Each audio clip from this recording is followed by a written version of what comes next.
Hello, everyone, and God bless. This is Father Mikhail, Father Michael, with another Living Orthodox live stream. And today I am joined by our good friend, Priest Philip, who is a Russian Orthodox priest in Singapore. And so I'd like to introduce Priest Philip to you guys. And let's start with you introducing yourself. Tell us a bit about yourself, Father. Hey, Father Mikhail, thank you for having me. I've known of you for a while, but I haven't known you, so I'm happy to get to know you, even if it's only through video chat. Yeah, as you said, I'm a priest of the Russian Orthodox Church here in Southeast Asia, where I serve in Singapore. I'm one of the priests here at the parish, so you can basically say I'm on a mission in Southeast Asia. Previously, I've served in the Old Rite, actually in America, very close to you in Erie, Pennsylvania. I was a deacon there. I was ordained in the Old Rite and served in the Old Rite. I also wrote my master's work on the Old Rite, and I'm also a lecturer at the University in Moscow of St. Tikhon, where I actually taught a course about the Old Rite, and will keep teaching a course about the Old Rite. So there's a lot of Old Rite in those sentences. But yeah, that's me. That's me, and I'm super happy to be here. Really. Right. And you were ordained a priest last year to serve in Singapore. Yes, I And was ordained a priest in end of June of 2023. Yes, that's correct. wow. That's amazing. That's honestly beautiful. I'm really glad that it's been a good experience for you so far. And how's things been in Singapore? Are you enjoying the mission? Is there certain challenges that are unique to the area that you would say, or? The first challenge is obviously it's very hot all year. But this, in terms of the mission, Singapore is a very diverse country. It's a city state. I don't know how familiar you are with Singapore, but Not Singapore too itself familiar. has three main it's Chinese, Malay people, and Tamils from India. So it's super Oh, diverse. We have four official languages. So the challenge is more like, how do you cater the mission towards each group, and do you that change would it be or challenging. don't you change it? Right? It's this question that's been going on forever in the church. Do you adjust the mission depending on who you're preaching to? So that's a nice challenge. And part of the diocese is also in the diocese is also Indonesia and some other countries which have their own challenges, where I'm also involved. So it's very much like every person you meet, you have you got to look at them as an individual, where they're coming from, their experiences, and then try to speak to them. So it's very much like, you can't just write a book. This is how you do in Asia, right? You got to really look at everyone and give them the time, and which is wonderful, but it is also time consuming and challenging. So Wow. but that's why we're priests, right? Yeah, we're here to serve. We're here to serve God and the people of God, and to try and bring as many souls as we can to Christ. That's it's all for Him, or it's for nothing. And that's the beauty of it. And it's certainly a struggle during Lent, and it's certainly just a struggle all the time. But it's rewarding. It's very rewarding. And there's certainly a uniqueness I find that I mean, maybe I'm biased, but I really love Russian Orthodox spirituality, and I love the way that we do things, kind of the flavor that we have. I feel like it's making a lot of leeway in the West. I find a lot of people are enjoying it, but there's of course this thing called the Old Rite, which is shrouded in mystery to many people. And so now this might be, for some people, this might be the first thing that they hear about the Old Rite. This might be their first experience learning about it, what it is, what are the differences, why is it even called the Old Rite. So what would you say, Father, just as kind of a primer into this talk, what are some of the main key differences between Old Rite Russian Orthodox praxis and tradition and the newer stuff, the post-Niconian angle? So I would say, first of all, the term used, Old Rite, I actually don't agree with. It's become common. It's become, it's the term usually used. But actually, the ritual itself is obviously the same. It's like the liturgy is the liturgy of Saint John, it's the liturgy of Saint Basil, the pre-sanctified. So the liturgies and the services they're not a different rite. And we have to explain this, because when you speak to people from the Roman Catholic world, When you tell them a different rite, they think about SSPX and Novus Ordo. So That's a good to point. them, it's like, oh, that's really a different ritual, right? It's completely different. But that's the first thing I just want to highlight. It's not a different rite. It's a different tradition of serving the rite, and it's a different, not a different, but a older spiritual tradition in terms of some specific practices and even some linguistic things that actually for us who are not native Russian speakers and don't live there don't make any sense. Like the linguistic differences don't make any sense once you translate it into English. So that's fine. So it's really just about an older way of doing the same thing. So that's really the Old Rite or the Old Believers. Interesting. And obviously this started in the 17th century, and I'm sure we'll get into that. But I think that's a good introduction. Like, remember, the Old Rite it's an older way of doing things, and we'll get into the more details soon. I'm sure. Yeah. So what would you say are, maybe just to kind of help prime us a little bit more to get the idea of the environment, what are kind of the main spiritual practices that differ in terms of the Old Rite that kind of forms the mindset maybe of some of the Old Believers, some of the Idinaviri? How do we, like, what are some of the key differences in their spirituality and their approach to orthodoxy? So I think it's a lot about approach. It's a lot about how we look at things. So in the Old Rite, traditionally speaking, you would have a full monastic cycle of services before serving a divine liturgy. So when the Old Believers say they have a vigil, it is truly a 5-hour vigil. It is not what we do in the modern Russian practice, where the vigil is 2 or maybe 2.5 hours, maybe 3 if you're like really reading everything and being slow, right? Yeah, and a lot of people find that hard. Yes, exactly. Yes, exactly. So it's more about, okay, we follow the rules. I mean, the Old Believers would say we follow the rules, and the rules say before you serve liturgy, you got to serve the full cycle the day before, the evening before, and in the morning as well. So the first big how do you say, like the fundamental aspect of the Old Rite is they don't shorten services traditionally, right? If Matins has 2 kathismas, they read 2 kathismas. If the canon is 12 songs, it's 12 songs, not 5 or 4. So fundamentally, it's about we do what the book says we should do. And at the end of the day, what that equals to is really the modern monastic practices we have in our church, right? If you go to Jordanville, if you go to monasteries in Russia, that's actually what they're usually doing there. Like, a vigil should be 4 hours in a monastery, 4.5, Yes. maybe 5, depending on the feast. And really, that's what the Old Believers do in parishes as well.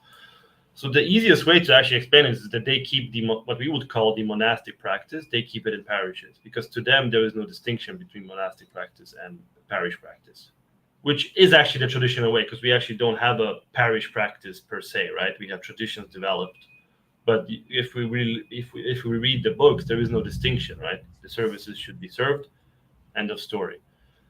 So that's the fundamental aspect of the Old Rite is that they don't skip anything, or they try not to skip anything. Obviously, they're human, and there's many different groups, so they will differ. But the essential idea is we're not skipping, we're not making it short, we're not becoming liberal, like they would say, right? Even if that word is perhaps more political today, but I think you get the gist of it. Wow.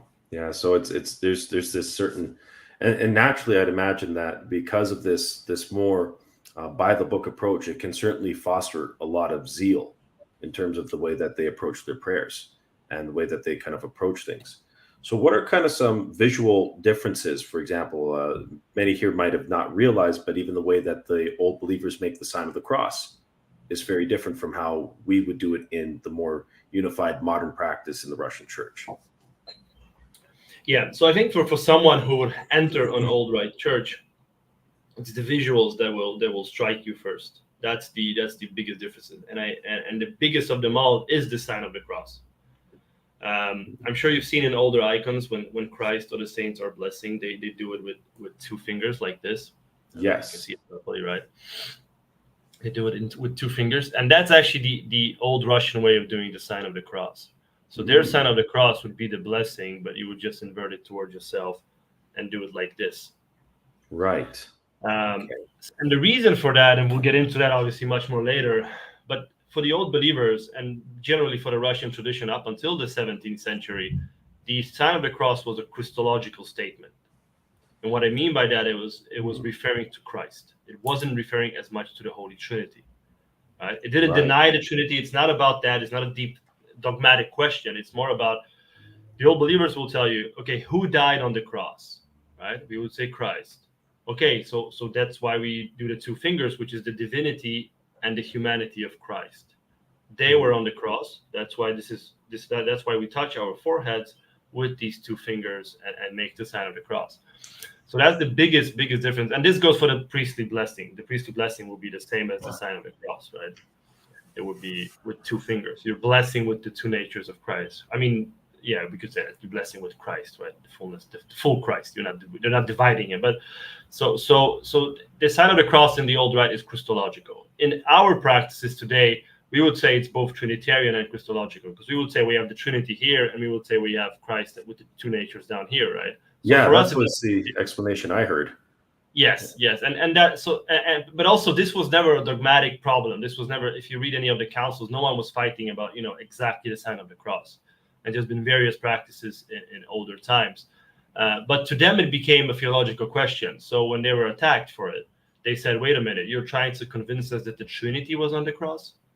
So you see how they spun it into something that it never was intended to be, because none of the reformers spoke about we have to do it like this because the Trinity was on the cross. Right. So what I mean by Trinity is the three persons of the Trinity were not on the cross, right? Right. So it's almost like they kind of embodied, in the way that they pray, they kind of embodied the Christological statements and the of course the theological concepts behind the sign of the cross, and as a result, that kind of came to the forefront of their concern. When when they make the sign of the cross, they don't say in the name of the Father and the Son and the Holy Spirit. They would say, "Lord Jesus Christ, Son of God, have mercy on me." Right? Interesting. So they would say, Lord Jesus Christ, right? And this is symbolic. They would say, Lord Jesus Christ, because he was in the heavens, right? The Lord Jesus Christ. Son of God, he became Son of God, so he came down. So they make downward, right? Have mercy on me, a sinner, right? So you see, their whole idea of the sign of the cross is just Christological. They, like, in the name of the Father and the Son and the Holy Spirit, they don't do that in connection with the sign of the cross. Interesting. Whereas, of course, we do that in the newer, more unified practices. We obviously do that in the name of the Trinity. We do this when we do the Trisagion, the Holy God, Holy Mighty. And so do they kind of follow that practice as well, where they would make the sign of the cross during those prayers as well, or do they omit the sign of the cross during those times? So they would do it during Holy God, Holy Mighty, Holy Immortal, because they do a lot of vows and a lot of prostration. We'll probably talk about that. They do an extreme amount of vows and prostrations, right? But in order to make a vow or prostration, you need to make the sign of the cross. So they would say, Holy God, Holy Mighty, Holy Immortal, have mercy on us, right? But for them, the cross is to make a prostration, not so much that they're somehow referring to Holy God, Holy Mighty, Holy Immortal, right? Even though they could, because that is Christ, right? He's Holy God. Even that's both a Trinitarian statement and a Christological statement in my mind. I don't see how it would exclude one or the other. Exactly. Yeah, it's not like I've heard several explanations where, like, when we say Holy God, it can be a reference to the Father. Holy Mighty is the reference to Christ, is conquering of Hades. Holy Immortal, the Holy Spirit, because he's the Lord, the giver of life. Have mercy on us. But you're also definitely correct that all three of those apply to Christ, because Christ truly is undying. He, death could not contain him. He is the source of life. So it makes actually a lot of sense that it's both Trinitarian and Christological. So that's I think the biggest visible difference. And then obviously you have the chant, which is if you Google Znamienne, if you put it into YouTube, you can listen to Old Believer chant, which is all sung in unison, right? That actually was transitioning into my next question for you. Was obviously I'm aware of the differences between the Old Believer chant and the newer chant, but a lot of people here wouldn't be as familiar with things like Znamienne chant, or the idea of what is the difference between the use of unison versus something like what we use a lot of the time in Kivin chant, which is more akin to harmony, or there's even the idea of polyphony. So what was kind of what would you say are the fundamental differences in a way that we can explain simply to our viewers between the two chanting styles? So first of all, I'm not a music expert, so I'm more like probably the common man. I just hear it and see the difference, right? But if we start from the ground up, so the first thing is chanting should be spiritual. That's what the old believers will tell you, right? So that throws out the window any opera singing, any that thing that's too emotional, that's too worldly, right? So that's the first. So they would reject all of that, which I think infected maybe is the wrong word, but it certainly took over the Russian practices for a while there. From Kiev, actually, these things came usually from Kiev, from Peter Mogila's time and onwards, right? This more Right. Western emotional opera style singing. So they would reject that, and I think rightly so, because it's too emotional. But Yes. they would sing in one unison voice, right? So for someone who's not familiar with music, they don't allow this idea where you can have 2, 3, 4 different voices that sing different lines or in different tempos or melodies at the same time. Everything Yeah. has to No. be No one. harmonizing.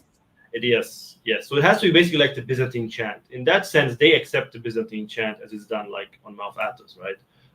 Because that is obviously it's a bit of a different style than the Russian one, but it's still spiritual, it's still prayer, and it's still done in harmony and unison, right? There's one voice. We're praying to God, we're oneness. We become one, right?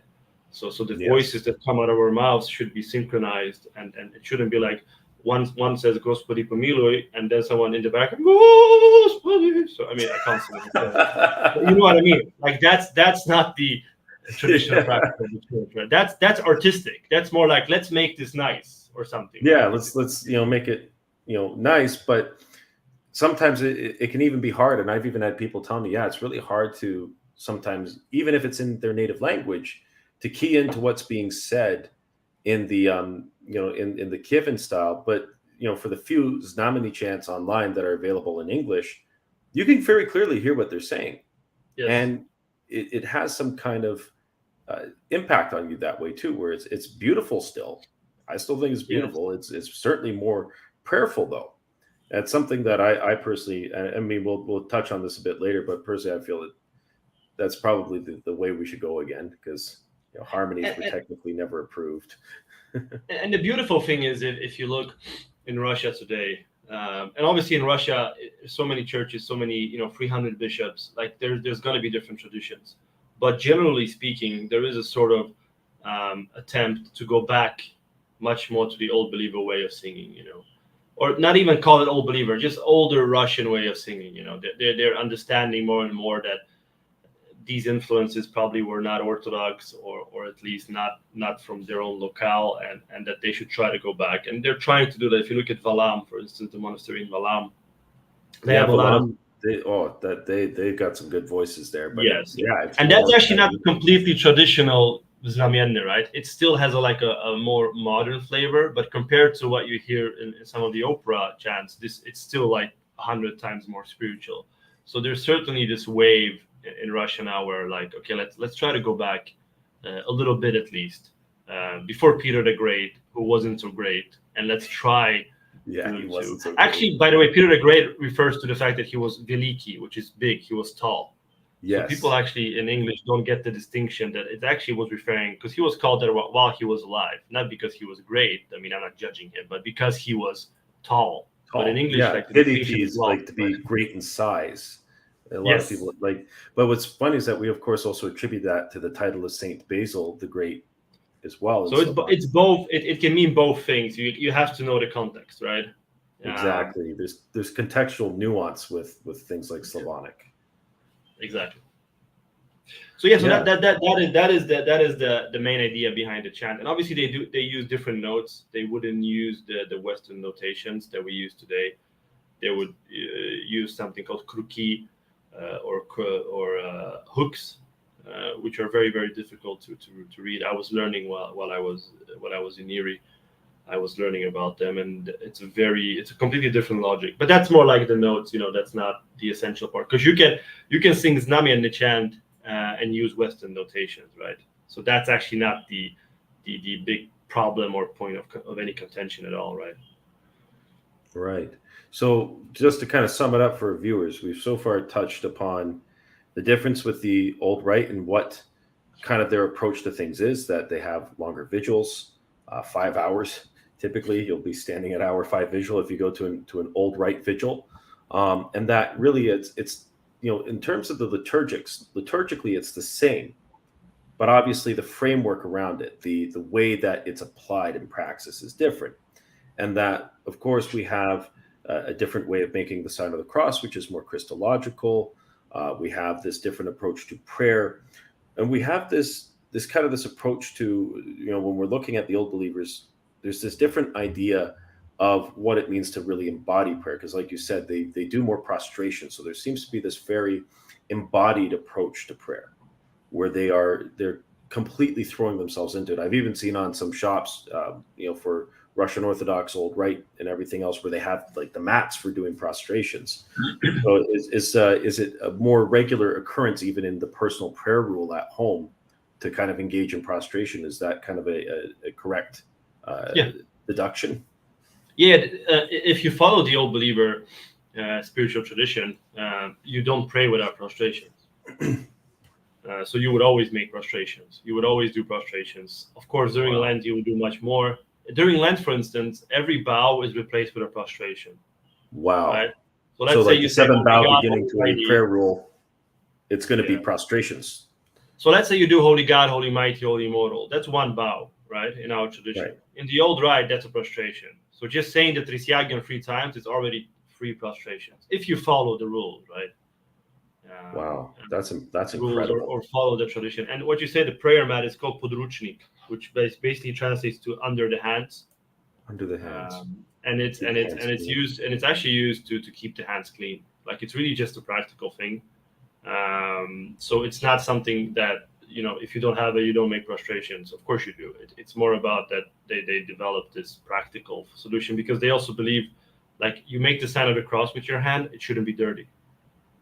Right. So a lot of reverence for Christ, for the cross. Yes. And like, you don't put the cross under your belt. Right. So like, when they see like a Catholic Dominican that has a rosary and like the cross is dangling by his knee, they're like hurt by it, right? Because like, how can you put the cross under your waist? So it's very much they have very much these ideas. Traditionally speaking, again, we have to point out there's countless old believer groups, there's countless views, right? This is more just generally speaking. Yeah, there's kind of a lot of people. Yeah.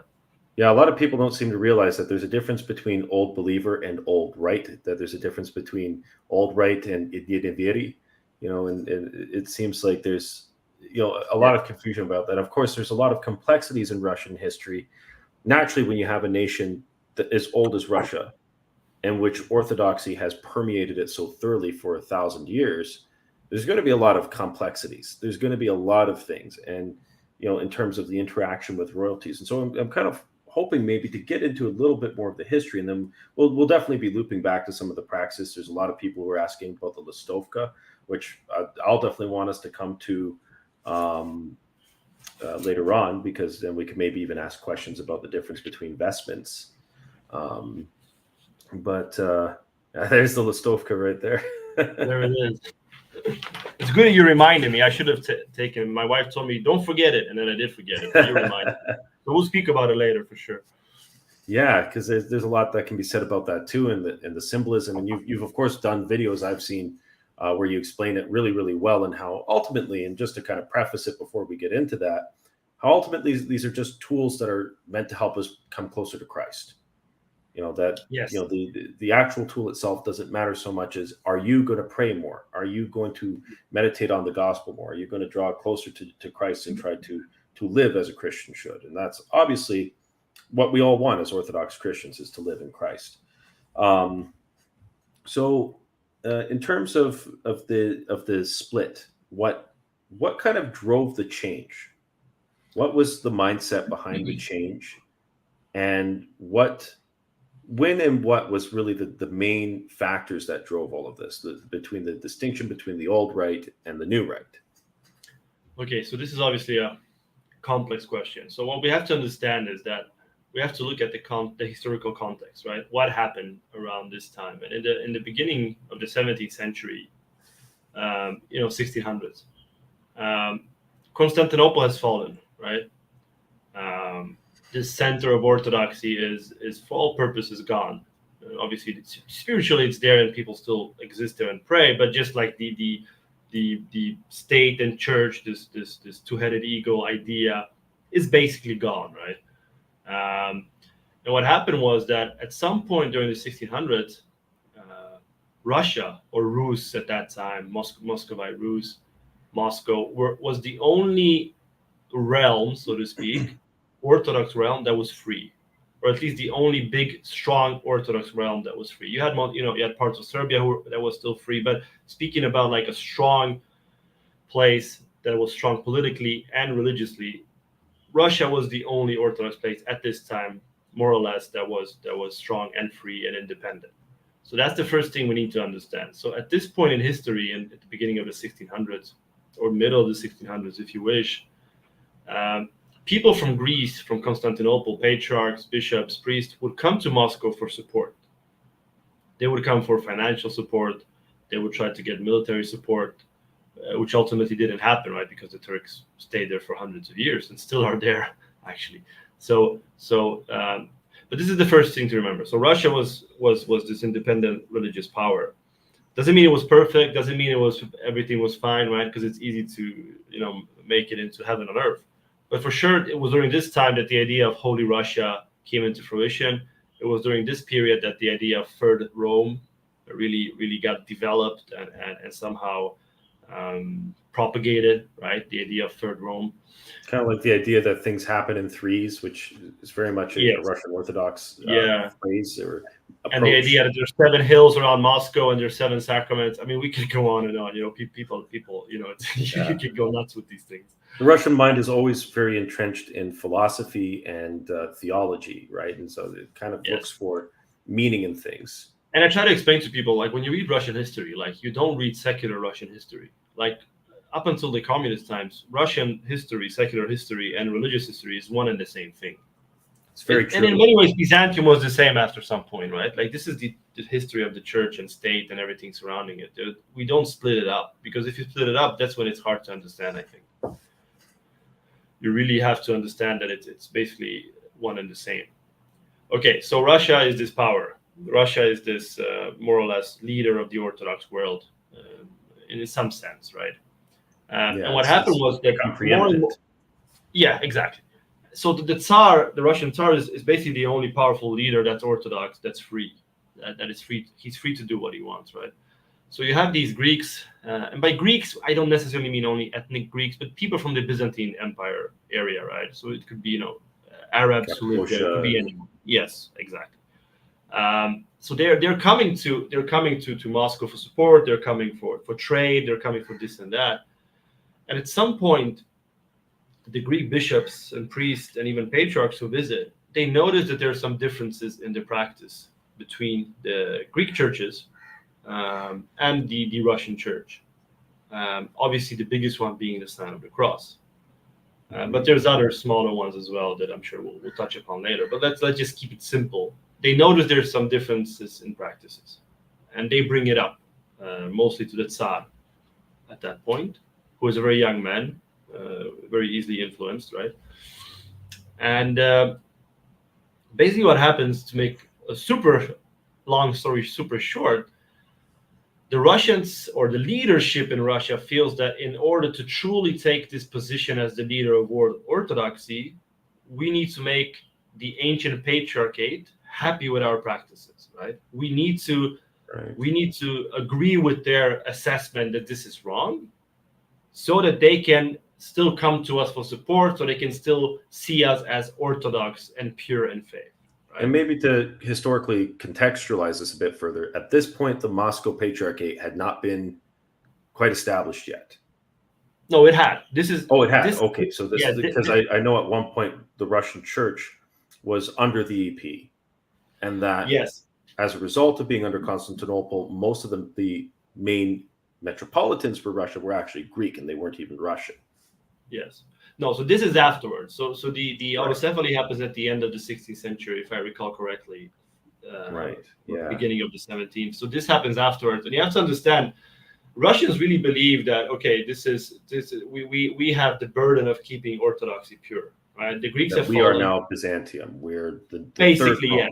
yes, and they had some even had some legitimate reasons to say that, because one of the Tsars married a niece of Emperor Constantine the 11th of Constantinople. Yeah, right? I was actually going to ask you about that and ask you to touch upon that, because that obviously that kind of fuels that idea that, hey, now we are the third Rome. We've inherited this divine mission to uphold orthodoxy in the world, to spread it throughout the world, and that now we will be the third and final Rome, because things come in threes and there will never be a fourth kind of mindset. So this idea grows in Russia, and also there's an idea that Constantinople is punished by God because they entered the union with Rome at Florence, right? Not all of the bishops, as we know, but generally speaking, right? And that because of that, it falls to the Turks. So this whole idea. But in order to really become this new third Rome, the leadership in Russia believes that they really have to be accepted by the old Rome, right? They have to. There can't be any like, oh, you're not really Orthodox because your sign of the cross is strange, right? Right. So it's kind of like this idea of wanting to assume a mantle, almost. Yes, and wanting to be approved, like to have this approval of the ancient patriarchates, and that's really what triggers all of this, because they come to Russia, they see these practices, they see like these long vigils, they see these prostrations, they see the sign of the cross, strange chanting, and they bring it up to the Tsar, primarily the Tsar. And the more I study this, the older I get, I actually feel it was actually mostly the Tsar who initiated all this. We call them the Niconian reforms, but really, if you read into it, I think Nikon was more of a pawn. I don't think that he really believed it as much as the Tsar did, right? Yeah, because he backed down at one point with some of these reforms. Yeah, he basically said, use whatever books you want. I don't care. Like, I mean, I think that shows very clearly what he thought, right? It's like, yeah, and they were, they were little things too, like you pointed out, like even noticing the way the name Jesus was spelled, and was it going to be Jesus or Jesus, and so these people that come, they see these differences, and they automatically obviously believe that these are mistakes, right? So when they talk to the Russians, they say, look, this is wrong. This is not the ancient practice. You have to change this. And that's really what happened. What triggered all of this was this idea that these are mistakes and they need to be corrected. So the whole premise was, these are corrections, right? These are not innovations. We have for some reason made mistakes, and now we need to make it right. This is basically, and this is obviously Tsar Alexei, who at this point is like 25, 20, 18. So like he's super young. He has people around him. Obviously, he's very educated in the West as well. So he has this idea that okay, we need to really be on good terms with these ancient patriarchates. It will exalt me as the Tsar, our kingdom, and it will exalt the Russian Church, right? So that's very, very clear. In if we read the history of the reforms, that was I think the underlying reason for all of this. So he accepts this critique. Yeah, go on. Sorry. Oh, sorry. No, I'm just very interested. You're highlighting this all really, really well. So, Father, in terms of kind of to maybe frame this a little bit better for our audience, so they get more of the picture where kind of the leadership or the idea of the Old Rite and kind of this resistance to the changes came from. Maybe we could touch a bit upon the Piets of the Zealots of Piety. So the people like of course we had Patriarch Nikon at the time, but also a very important figure to the Old Rite, which is Archpriest Avakum. Yeah. Okay. So these reforms start. They start these changes are being implemented, and you have this group of priests and even some bishops as you rightly point out, including Avvakum, who obviously are not very happy with this. They strived for a spiritual revival of Rus, because in 1551 there was a council called Stoglav. This is 100 years earlier, right? There's a local council. Ivan the Terrible actually conveys it, and in this council they very much like say, no, we need to like be even more strict, right? So not 5 hours, let's make it 7, basically, just for fun's sake, like to explain it to the audience, right? So we have this council 100 years earlier, and then this group of zealots, they want to implement this. They feel that we're becoming soft, we're becoming liberal, right? Which for our standards is crazy, because if you went there during that time, it's like that's not what we would call soft, right? No, not at all. But what happens is, so you have these influential priests, and he was an influential priest of Akum. He served in the Dormition Cathedral next to the Kremlin. So he was like one of the, if he lived in the modern world, you would see him at you would see him at every service with the patriarch if he served in the modern world, right? On YouTube, you would always see him around the patriarch, probably. So he was this influential priest, but he was also a very simple man. Somehow he got to Moscow. He was born in Nizhny Novgorod, but he came to Moscow. He somehow managed to become a priest there, but he was actually very uneducated and very, very simple, right? And I don't mean that in a bad way. I just mean simplicity is just for context for viewers. When especially in kind of the Russian tradition and in Orthodoxy in general, but I've noticed a very strong emphasis on it, especially coming from more of a Jordanville-based background. Simplicity is seen as a virtue. It's seen as a very good thing because it shows the person's dedication and trust in Christ, his faith in God and the church. And a lot of the time, the most simple become the most zealous, and a lot of the times the most wise. So that simplicity can kind of work in that favor in some ways, in terms of a man excelling in the priesthood. Yeah. So basically, you have this group. He's like, I don't want to call him the leader, but he was one of the leading figures in that group. And basically, what happens is, they introduced this new sign of the cross, and he says, "Wait, Sergei of Radonezh didn't do it. These other saints, Cyril of White Lake didn't do it. They always did the 2 finger sign of the cross. Why are you telling us now that the Trinity died on the cross?" Right? So all of a sudden, they took a question that wasn't dogmatic initially, right? Because no one claimed that the Trinity died on the cross. Precisely. And this kind of contextualizes earlier what you were saying about their whole very embodied Christological approach to making the sign of the cross, and why this kind of set the alarm bells off for Archpriest Avvakum and others of his mindset. The Zealots of Piety.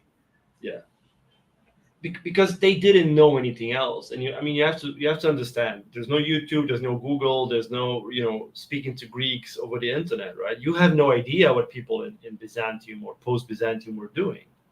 And it's not like they would have, ecumenical in terms of within Orthodoxy services with other patriarchates as much, right? This was every national church, autocephalous church, was very isolated, right? Because of, that's how it took months to travel, right? So this is in a way understandable. All of a sudden, they tell you to make the sign of the cross differently. Of course, it's easy to see how you react and say, this is heretical. This is introducing something that we never had.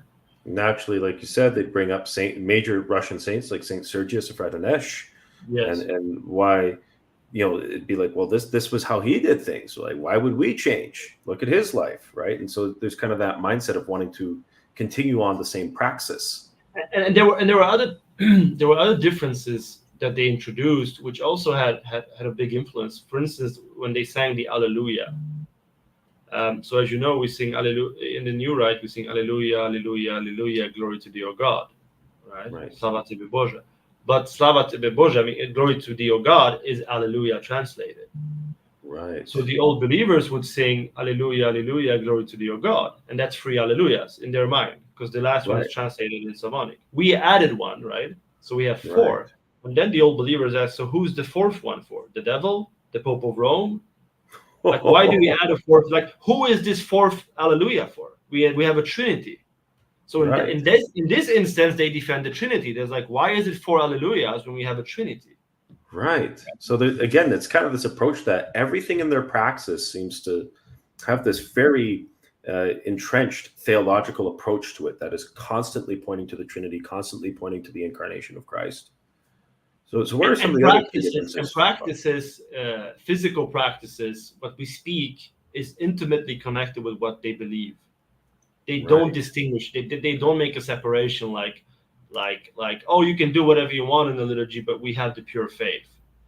No, to them, orthodoxy is pure faith and pure practice together. That's what makes our faith holy and true. Orthodoxia with orthopraxia.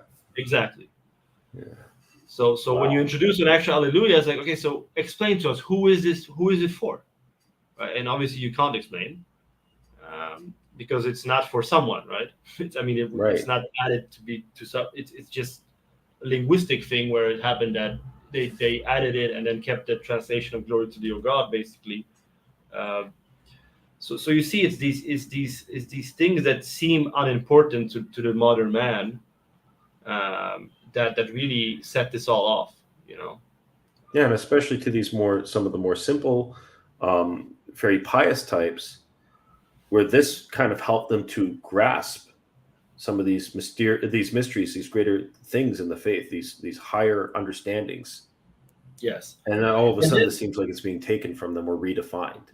Yeah, and then as the reforms go on, and obviously I recommend everyone to read Russia Ritual Reform by Meyendorff. It's a very good book. It's a very small book, like just 200 pages, and he explains this very well. But once the longer the reforms went on, because the reforms, it's easy to say like, oh, the reforms happened at this date, right? No, it was actually like probably 2 decades, right? It was going on. Yeah, it's usually when there's any kind of divide or split, it's never just one date.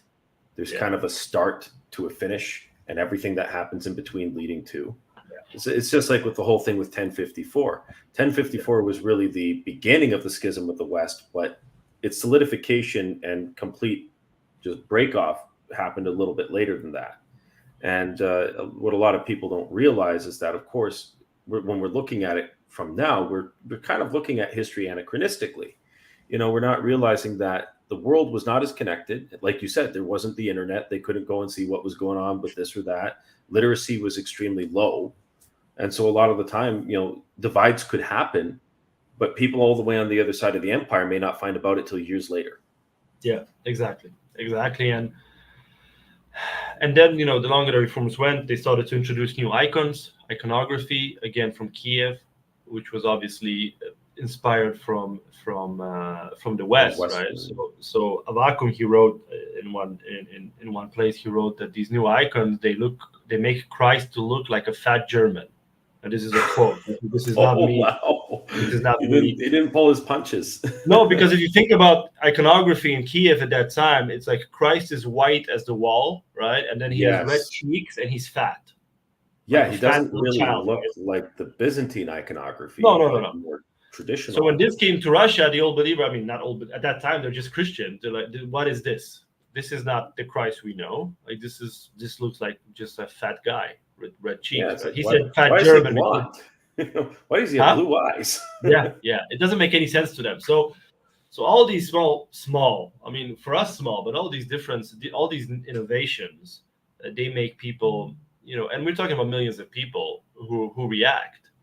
And then, the reforms go on, and Nikon introduces less prostrations. He say, when you do the prayer of St. Ephraim, it's enough to do 4.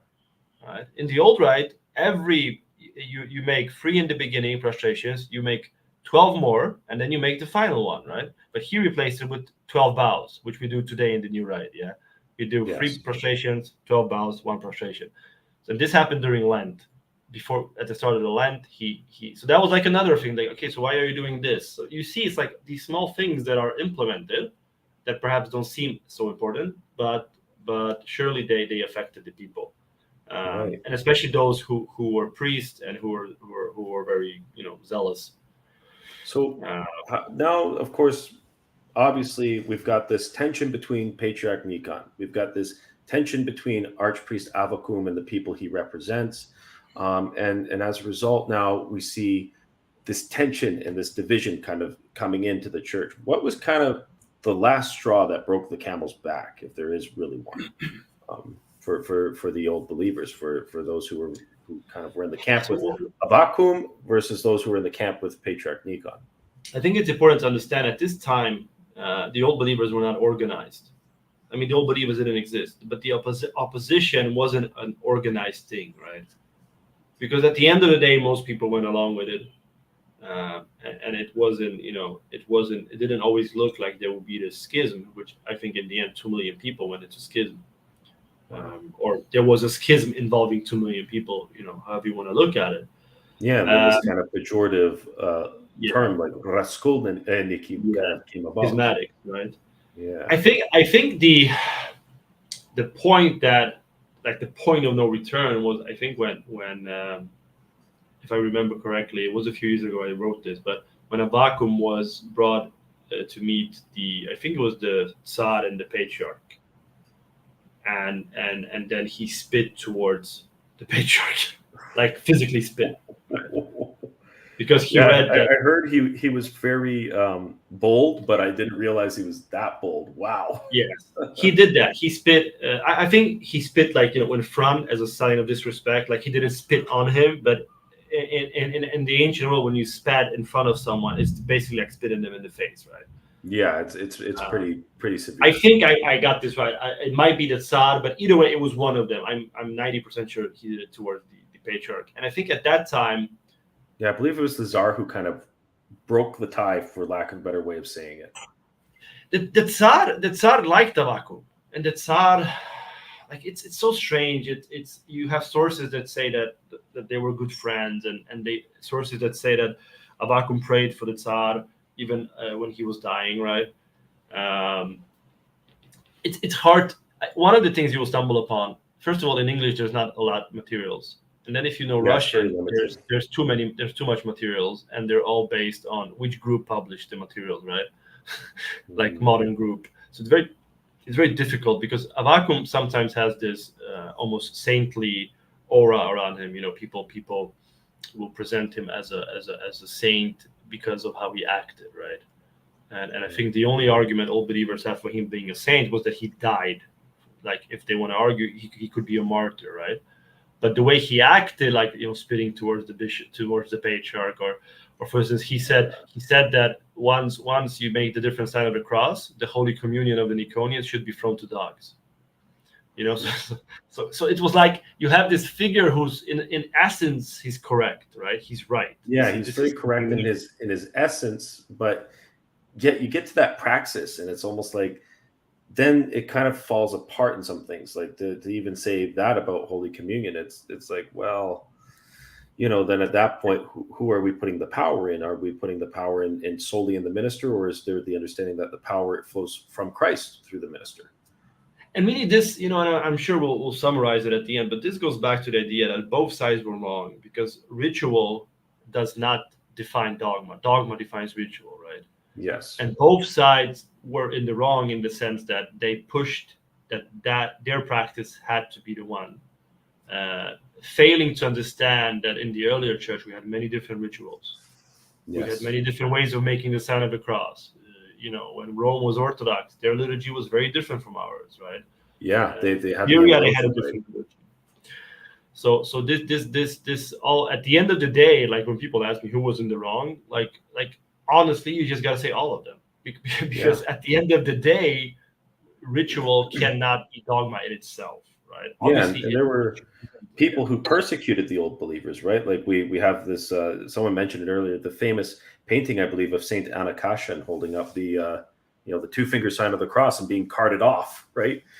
I yes, think. yeah, because at some point after the reforms, as was often the case even in Byzantium, if you were seen as a heretic, that was a crime against state as well, right? Yeah, because you're bringing both spiritual and real division into the kingdom. Exactly.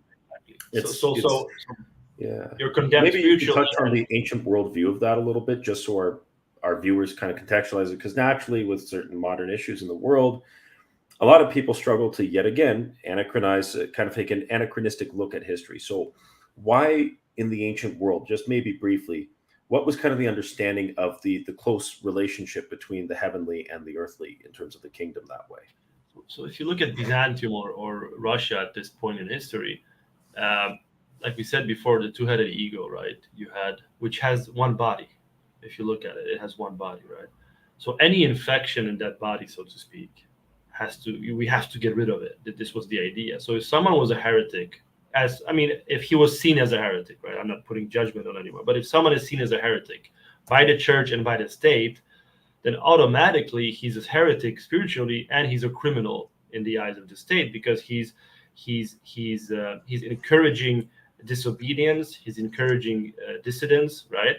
So to these people, like, the modern idea of religious freedom and democracy, and everyone can believe what they want, and it's fine, and men can be women, and whatever, we shouldn't go down that road. But all these crazy ideas, Yeah, in it's the crazy, ancient right? world, they don't exist, right? And if you try to implement them, you will be both spiritually condemned, but also you'll be thrown into prison, because heresy was a crime, basically, right? Yeah, So because heresy you were became a inviting crime. the devil to come and not only Yeah. divide the kingdom, but that was also seen as a way for him to also steal souls from the kingdom of Christ. Yes, exactly. So and people will say, "Oh, the church was controlled by the state." I wouldn't call it that. I would really say it was this symphony, this Kind of synergistic. earthly and the heavenly synergy, right? And obviously, very often that meant that the Tsar and the emperor had too much power. I feel we have to be honest, right?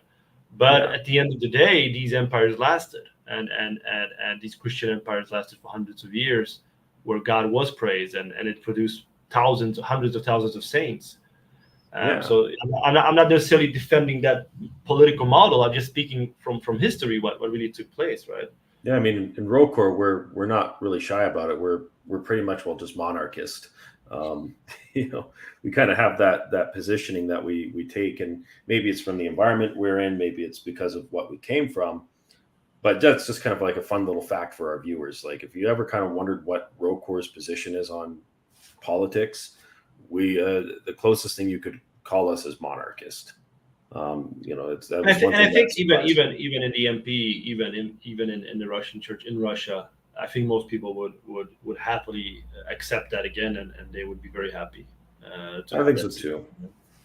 It's because, like it is today, it's all good as long as, like, the leadership is Christian, right? But once it's not, it all falls apart. It's like, then you got boys who think they're girls and girls who think they're boys. And that's tragic. That's tragic and sad. So yeah, in the ancient world, the distinction between the secular and the let's don't, maybe better not to speak about state and church, but more the distinction between secular and spiritual was very small.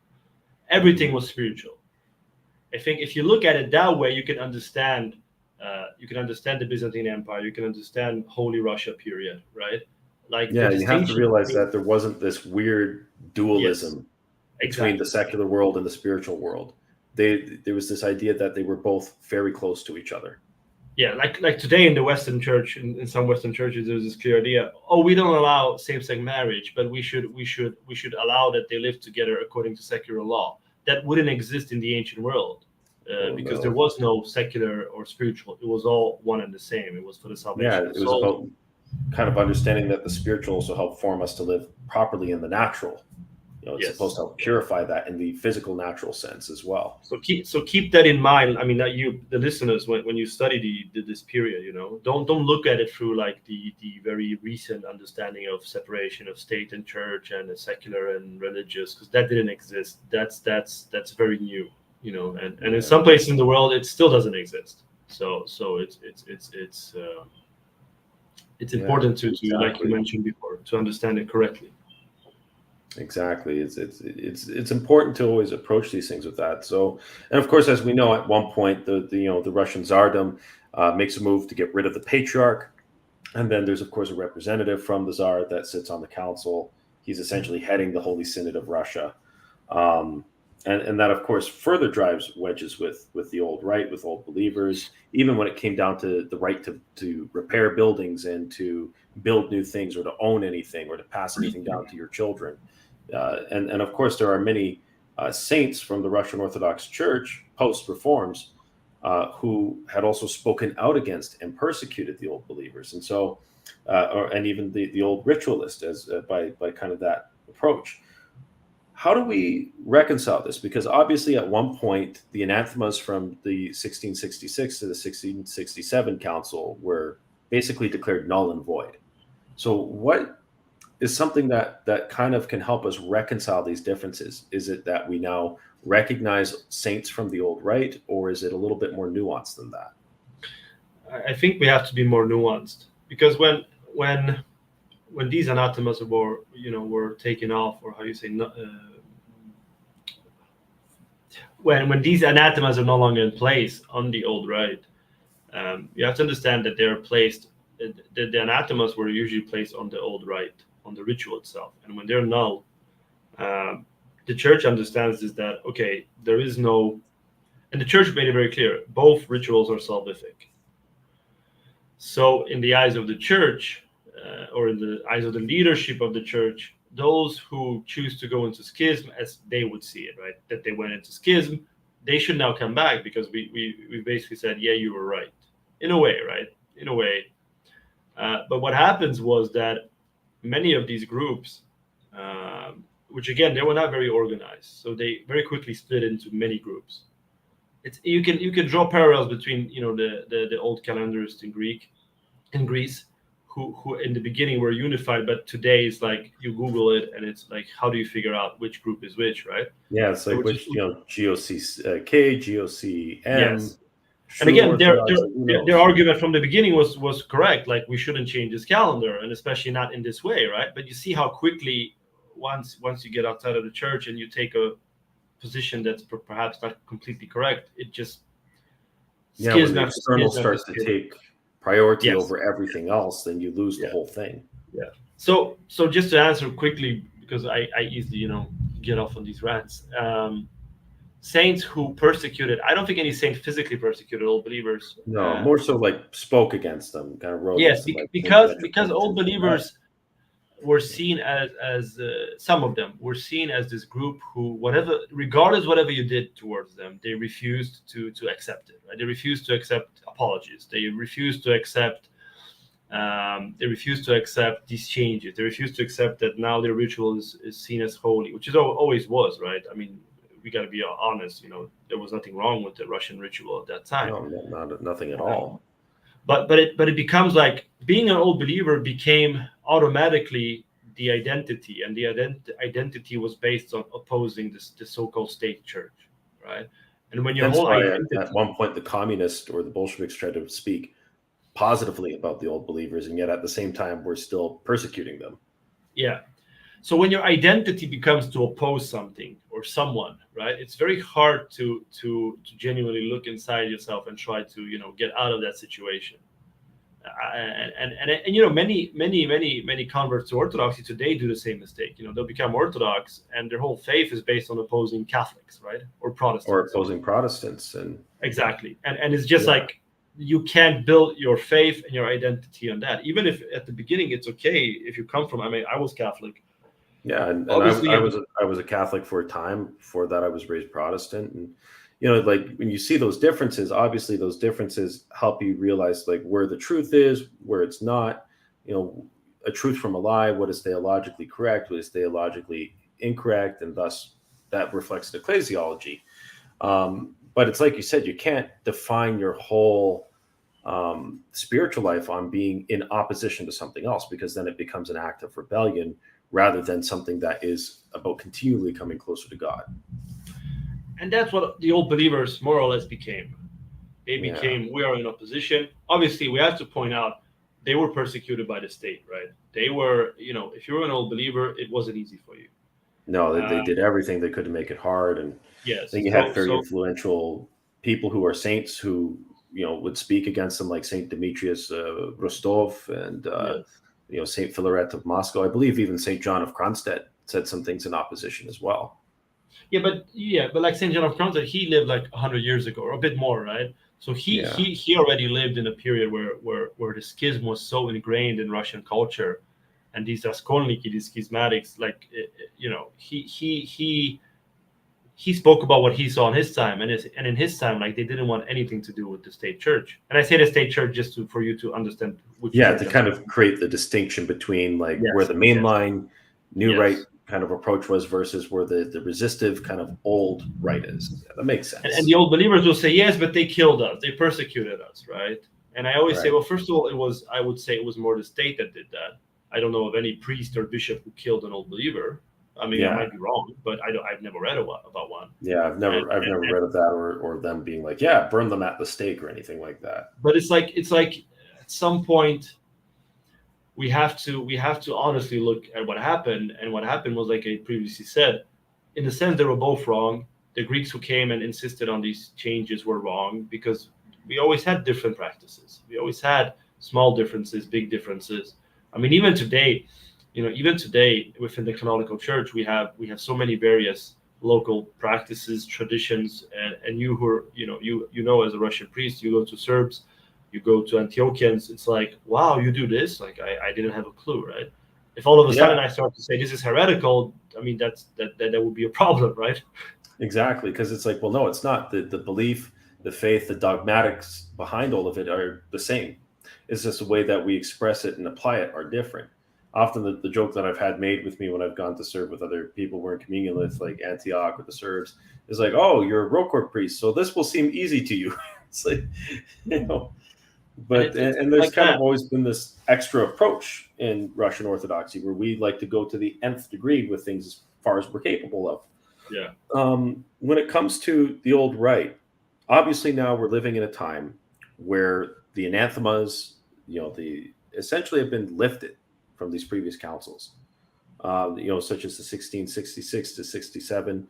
And now we, of course, see churches coming back more and more into union with the MP, with Rokor in the case of the Church of the Nativity, which is of course, pretty famous over here, at least amongst Rokor people. I don't think there's anyone who hasn't heard of it. What would you say is kind of the significance for the Old Rite today? So, yes, some groups are coming back. In around the year 1800, the Empress of Russia signed a decree allowing old believers who want to come back. Yeah, they were allowed to come back. Wasn't it? Yes, Catherine. They were allowed to come back and keep their rituals. They were to be assigned priests who would only serve the Old Rite, but they would pray for the Tsar and for the Patriarch, right? So they would basically become canonical old ritualists, right? Or canonical old believers, just to make it easy for you.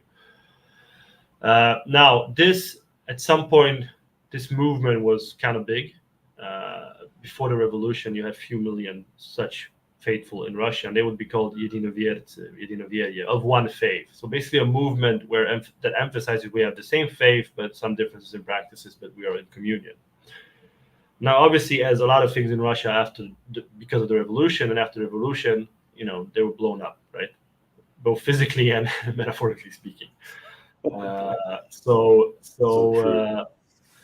this movement of canonical old believers it exists in Russia. I mean, I was ordained there in the Old Rite. There's a few parishes in Moscow. There's parishes in probably most bigger cities.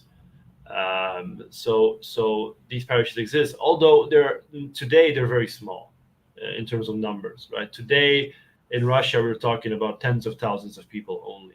We're not talking about hundreds of thousands or even millions. We're talking about maybe 50,000 people who are old ritualists in the canonical church, and I include in that Erie because Erie is the only Old Rite parish in Rokor, right? So when we speak about it, we always include them, and they have 200 people, 300 people, right?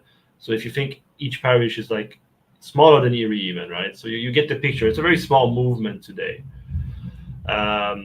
sadly, because there's still millions who remain what we would say outside the church in schism. But the place of the Old Rite, I think, is I always strongly believe that the church needs both types of movements of people, right? We need people who are very traditional, and we need people who are maybe less traditional, right? They shouldn't go off the rails and become, Skittles people, but they should be at least. It's okay if you have a more moderate approach. The church always had that. When you read the church fathers, some were more strict, some were more lenient, right? There's place for both in the church. And the church will always choose the narrow path in the middle, right? So I personally always saw the Old Rite as this force in the church that would always remind the others, like, don't go too far. Yes, right? It's kind of like don't stray too far out of the bounds of tradition. And your vigil is already 2 hours. Don't make it 1 hour. Like don't Yeah. like keep at least this, right? Keep like do your confession properly. Prepare, like read these 4 canons before Holy Communion. Don't allow yourself to get into this, oh, it's okay, I can say one prayer and then I'm ready, right? Yeah, yeah, and that it's like, at the minimum, if there's a good reason, you can do like the prayer of Saint John Chrysostom, but as a standard, you should be doing the 4 canons and the akathist to Yeah. prepare. And I think there's place for that in the church, and there's a need for that in the church. So I always saw them as being that. Sadly, like I already mentioned, most of the old believers, they don't want to come back to the church, and I think we've reached a point now where even Rokor, I think it was in the 60s or 70s, themselves apologized. Right, Rokor apologized to the old believers, showing the goodwill. Like I don't know how much more you can ask for when bishops who had nothing to do with it apologized to you, right? That for me was Rokor is sometimes accused of being fanatical historically, right? But no, they apologized to these people that they had done nothing wrong to, right? But they showed this Christian goodwill, and still it was rejected by 99%. Erie came back, but that was it, right? Yeah, Erie was the only one that did. Yeah. It was the only one, and it's the only one up until today in Rokor. And in the MP, again, it's not like this is happening often that these parishes come. What happens is individuals come. So at least the door is open for old believers who, through study, through prayer, get an understanding of, okay, probably this position I'm in is not the correct one, historically speaking, right? Doesn't mean that there was no bad things done to that person's ancestors, right? But it just means that at some point we got to look at the facts, and the facts, are overwhelmingly clear that ritual is not dogma. And when you make ritual dogma in itself, it becomes a problem, right? I mean, it's kind of like the SSPX. Like again, the Novus Ordo is a terrible thing, right? But they've gone off the rails too much as well, because like now, if you don't do it exactly this way, it's also wrong, right? And I use them as an example because a lot of our listeners either were Catholic or maybe still even are Catholic, right? Yes. No, that makes sense. And obviously, just to kind of briefly touch on it, and then we'll circle back to some minor things and do a brief Q&A and then call it night. So with the Church of the Old Rite Church of the Nativity in Erie, obviously I would say, what would you say is its significance and its ability to be able to promote the Old Rite? Because I would say probably most of the people here know about the Old Rite because of the Church of the Nativity, which is a beautiful church if no one's ever seen it. I mean, I haven't had the pleasure of going in person. I've seen lots and lots and lots of pictures of it. I've seen some of the videos. The iconostasis has a certain older, more elaborate kind of style to it. There's even differences in how the priests wear their vestments. Like the vestments are a little bit different. But Father, what would you say is something that maybe other churches can learn from the Church of Nativity in terms of how they structure themselves? I mean, they obviously have a publication arm. They produce a lot of books. Like, what would you say we could kind of take from that and learn from them? Respect our traditions, right? Respect our traditions. I think many of us who are young clergy, I mean, we're young as clergy. We're not as young anymore, but as clergy, we're still young. We often get educated, and then we get some ideas that we want to change something, or we think this is better. No, I think what we can learn from Erie and generally from the old ritualist is this idea that these are holy traditions, right? These are traditions that shaped centuries of the Russian Church, of Orthodoxy. We don't even have to speak about the Russian Church. These are Orthodox traditions which produced countless saints, and in a way, it's about humbling ourselves, right? It's about humbling ourselves and trying to fulfill this very high bar. It is very high. And it is very hard to always fulfill, but if we at least try, that's something we should learn from them. Because when you go there to Erie, or if you go to any Edinoveria church in Moscow, for instance, the vigil is long, right? But once you finish it, you feel edified. You feel like, wow, I've really prepared for Holy Communion. Yeah, it's like, I mean, you're never really ready. You're never really worthy, but yeah. But it's sure, almost like it's completing the race, so to speak, right? Like you're completing a great act of asceticism to prepare for the greatest thing you could ever receive in your life, which is Holy Communion.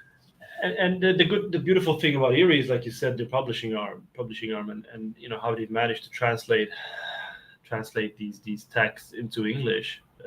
This is mostly the work of Father Pim and Simon, who in my mind, because of his actions in his life, he we shouldn't speak about holy people when they're alive, but there's holy acts of bringing 600 people into the church and then translating all their books into English. That's a holy act if I know any, right?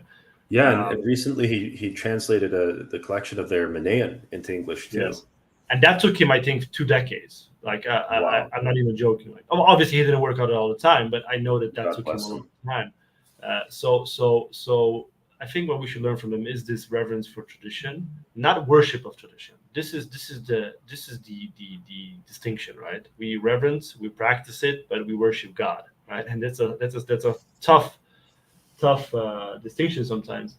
And also humble ourselves and understand that Old Rite isn't for everyone, right? And I'm sure we get to that in the Q&A. But there's often I see people writing to me. I often have Q&As on my Instagram, which is usually where I hang out these days. I'm not so much on YouTube anymore. And people will ask about the Old Rite, and they have almost this romantic idea of it, right? And I always try to tell them, we can go back and be the most trad, and yes. this will fix everything. I mean, you can try, and if it's for you, then I'll be the first person to support you and bless you and pray for you, right? But the Old Rite today is truly like, if you want to follow it as you should, it's a monastic life outside a monastery. Yeah. It's really what it comes down to. And even in Erie, for this reason, they only usually have one liturgy every week, right? Because you have to do the whole 5-6 hours before, the day before, and people just wouldn't be able to handle it, right? It's not that they're weak; it's just this is the realities we live in, right? So if you are interested in the Old Rite, okay, that's good, but approach it in a proper way, and above all, don't approach it as the only correct way, because it's also easy to be stuck in that idea. Oh, they're right, so this is the only way we can do things, right? No, if you have a local parish, if you have a Serbian parish, if you have other parishes around you, and the priest is solid, there is nothing unorthodox going there instead. There's nothing unorthodox. Exactly. And the Old Rite can be quite different if you're coming from the New Rite. Like their confession is very different. Like they don't confess during vigil. They confess on Saturday mornings usually. You go to the priest. He asks you a question. For any sin you have done, you make a full prostration. Right? It's a very this idea of I'll just confess 20 seconds before Holy Communion. It doesn't exist in the Old Rite. Confession that's a modern thing. Yes, confession is a service. So it starts in church, half an hour prayers, everyone together. The priest prays all the prayers, right? Then you go one-on-one to the priest. And then afterwards, you have prayers where the absolution is read for everyone at the same time. It's a very different approach, right? You confess, obviously, personally, right? Private. But everything else is... So it's like even confession is, well, that's 1 hour on Saturday mornings. Like, do you understand what that means, right? It's not this like, oh, I'll come at 9:59 when liturgy is 10 because I know Father Philip will confess me, right? That doesn't exist there. So everything in the Old Rite is very to the point, as it should be according to their own tradition. So try to keep that in mind. If you're interested in it, that's good. Read about it. Go to Erie if you want. If you're in Russia and Europe, go there. But try to understand that it's a heavy cross. The Old Rite is a heavy cross, and if your legs hurt after 2 hours, then maybe consider if 5 is for you, right?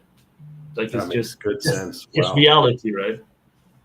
Yeah, and kind of just for our viewers, just to let you know, the black hardcover books that you can get from Jordanville and other places, the Great Collection of the Lives of Saints by Chrysostom Press, that is actually translated by the Erie Parish as well, by Father Pyman, I believe. No, it's actually translated mostly by Father.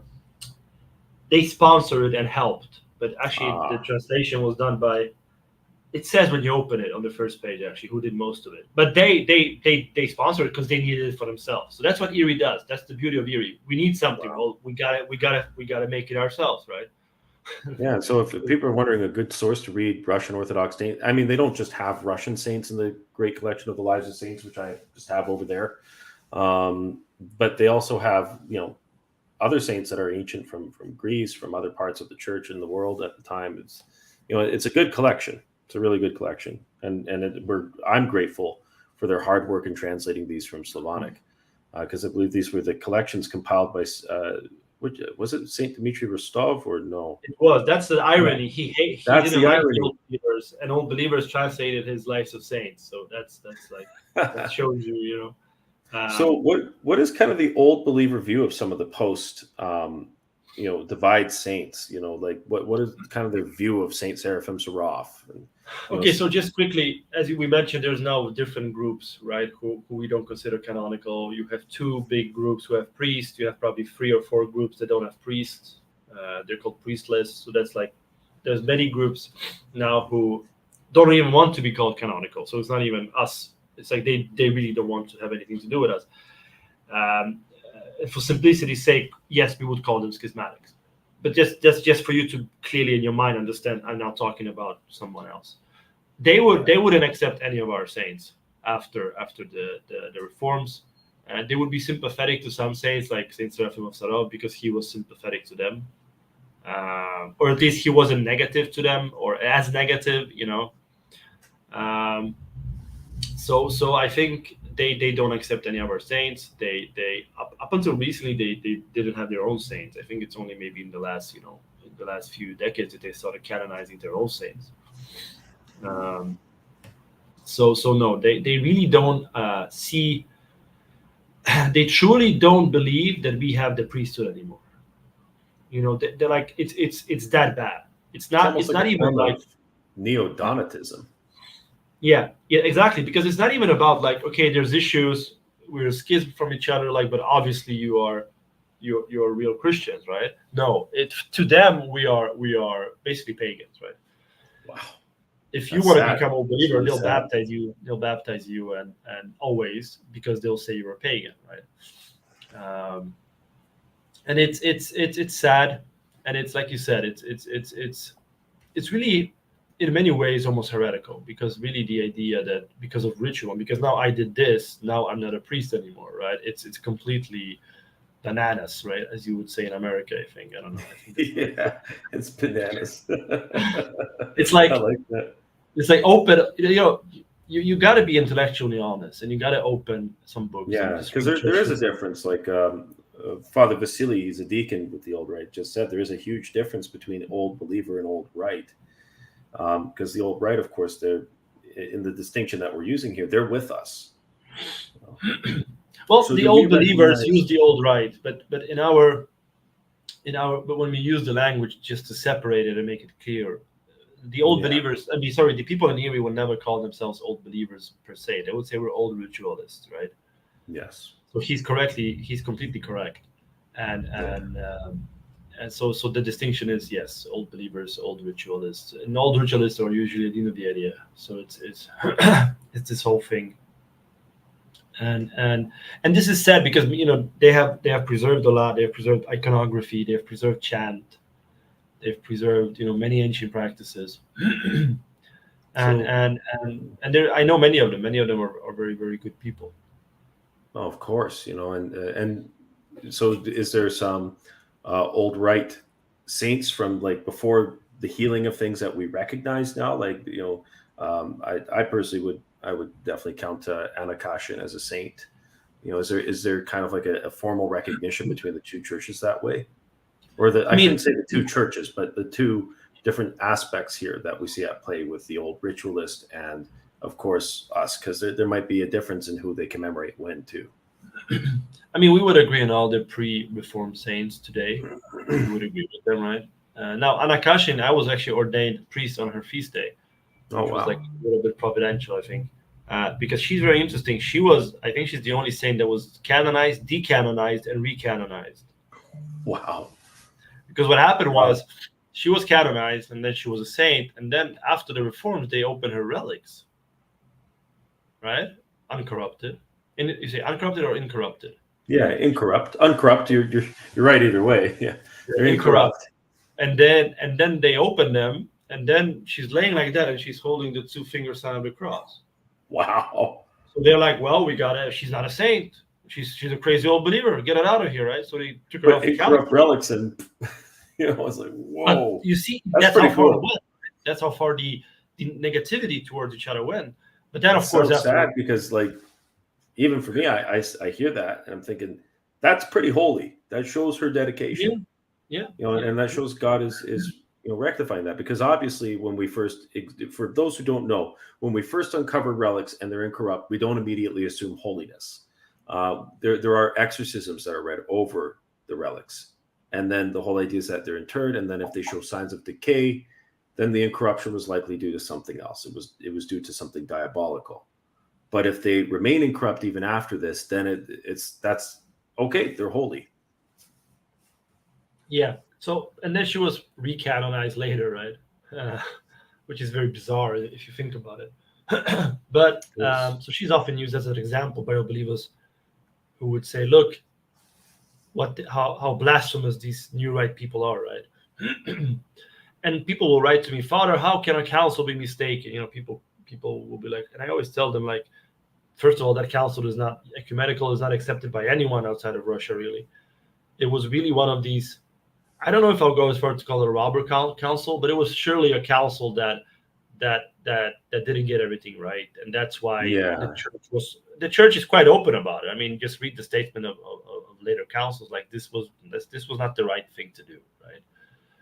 And that's fine. So